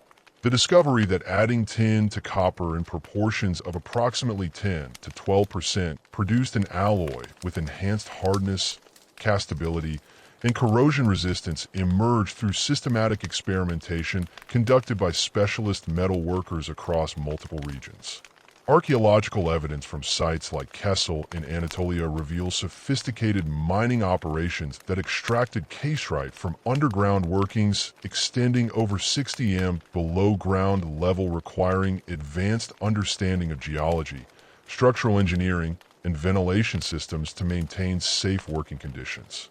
The technical challenges of bronze production exceeded those of simple copper working by several orders of magnitude. Bronze casting required precise temperature control to achieve proper alloy composition, while the creation of complex objects demanded sophisticated mold, making techniques using stone, clay, or sand matrices. The lost wax casting process, which appeared around 3000 BC, enabled metalworkers to create intricate objects with internal cavities and complex surface details that would have been impossible using simple open molds. This technique involved creating wax models of desired objects, encasing them in clay molds, then melting out the wax and replacing it with molten bronze, a process requiring exceptional skill and precise timing to achieve successful results. The Aston site in Turkey contains some of the earliest evidence for systematic bronze production, with workshops featuring sophisticated furnace installations capable of achieving the temperatures necessary for tin-bronze alloys. These furnaces incorporated multiple innovations, including forced air systems using leather bellows temperature monitoring techniques, using testing and crucible designs that minimize metal loss during melting operations. The workshop areas contained specialized tool kits, including bronze tip tongs for handling hot metal, stone anvils shaped for specific forming operations, and an array of hammers designed for different aspects of metalworking. The social implications of bronze technology extended far beyond improved tool performance to encompass fundamental changes in economic organization and political power. Bronze production required access to tin sources that were geographically restricted and often located hundreds of kilometers from copper deposits, creating dependencies on long-distanciation trade networks that could be controlled by emerging political elites. The Oğlubrian shipwreck off the Turkish coast, dating to approximately 1300 BC, but representing trade patterns established much earlier, contained tin from sources in Afghanistan alongside copper from Cyprus, demonstrating the vast geographical scope of Bronze Age trade networks. Control over metal production became a primary source of political power as bronze weapons provided decisive military advantages over stone-armed opponents. The earliest bronze weapons appeared around 3200 BC in the form of simple daggers and spearheads. But weapon technology rapidly evolved to include sophisticated swords, axes, and specialized military equipment that required substantial investments in raw materials and skilled craftsmanship. The Nebra sky disk from Germany, dating to approximately 2100 BC, demonstrates the integration of bronze technology with astronomical knowledge and ritual symbolism, featuring a bronze disc inlaid with gold representations of celestial phenomena that served both practical and ceremonial functions. Archaeological evidence for the gradual replacement of stone tools with metal implements reveals a complex transition process that occurred over several centuries rather than representing an abrupt technological shift. Early bronze tools coexisted with traditional stone implements, with communities gradually adopting metal technology for specific applications where superior performance justified the additional costs.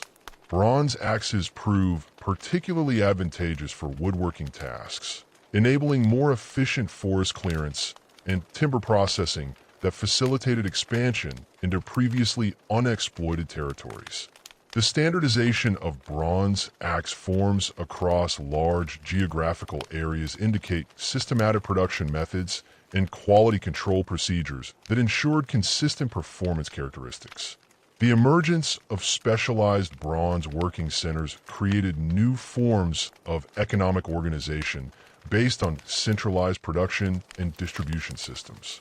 The Oneidas culture of Central Europe flourishing between 2300 and 1600 BC developed sophisticated bronze production facilities that supplied finished goods across a market area extending from the Baltic Sea to the Adriatic.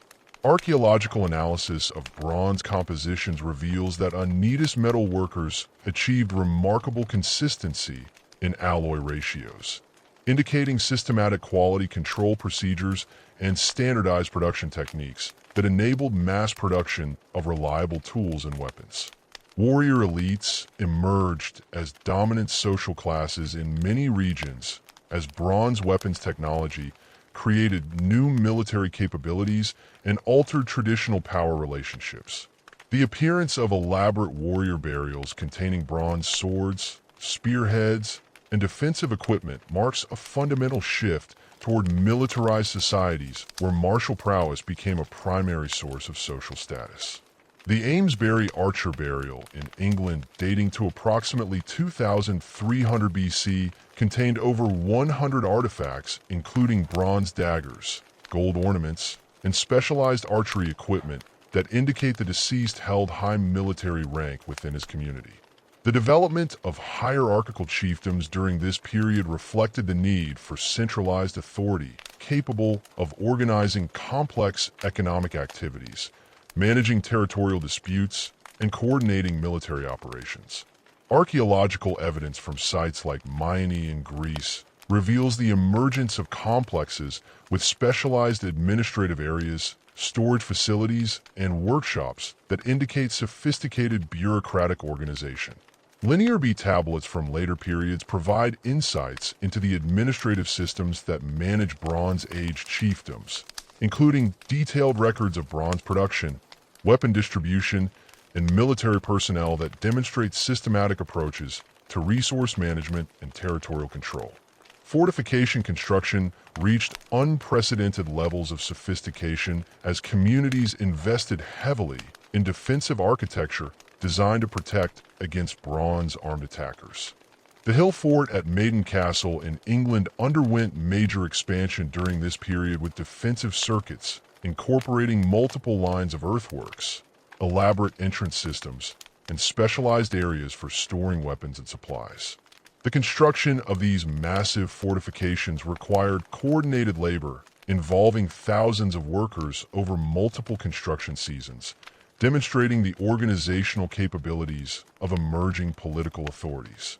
The transformation of burial practices during the Bronze Age reflects fundamental changes in social organization and religious beliefs that accompanied technological innovation.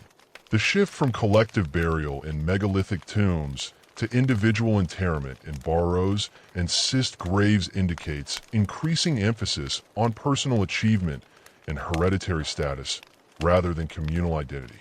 The Lingen burial in Germany, dating to approximately 1940 BC, contained a wooden chamber housing an elderly male accompanied by bronze weapons, gold ornaments, and exotic materials that demonstrate the wealth accumulation possible for successful Bronze Age elites.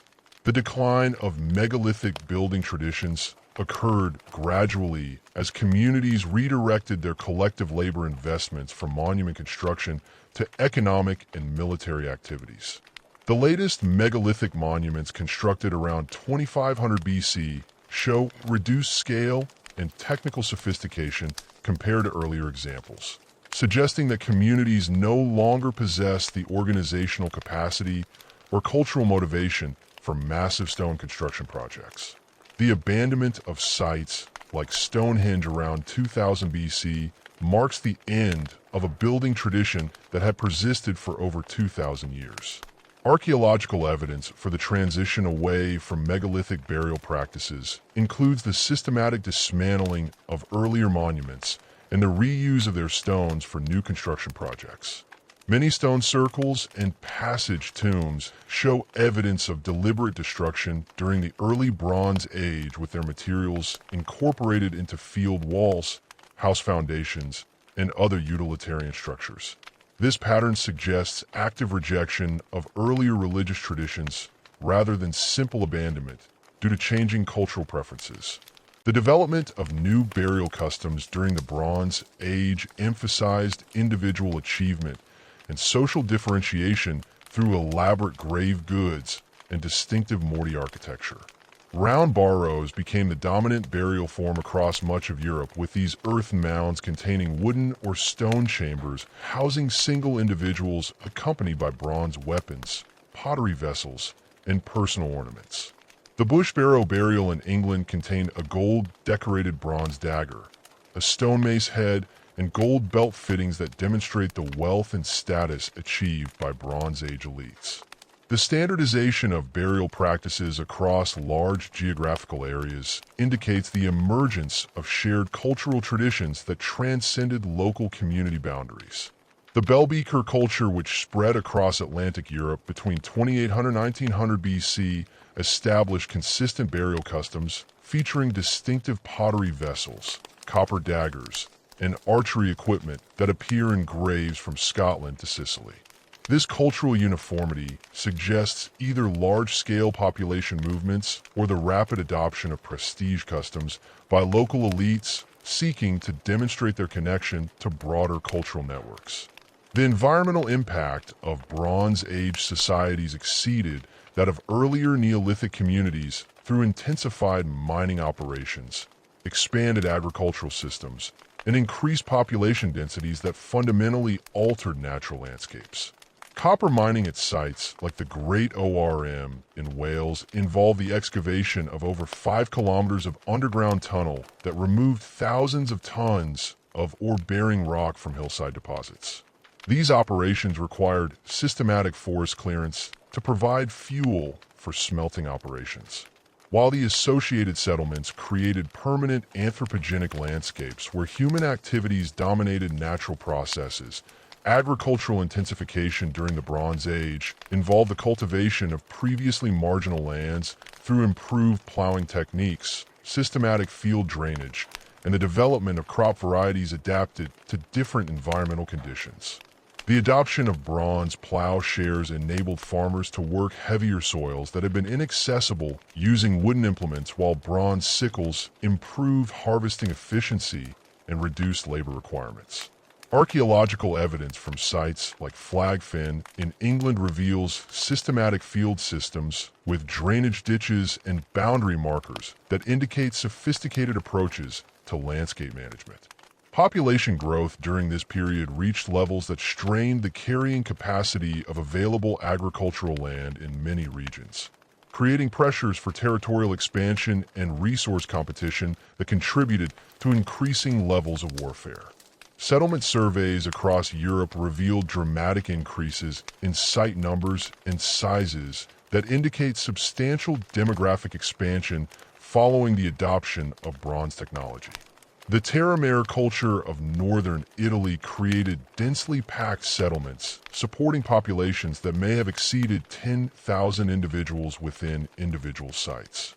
The legacy of the Neolithic Revolution became fully apparent during this transitional period as the agricultural foundations established millennia earlier enabled the emergence of complex civilizations capable of supporting large populations, specialized crafts, and monumental architecture.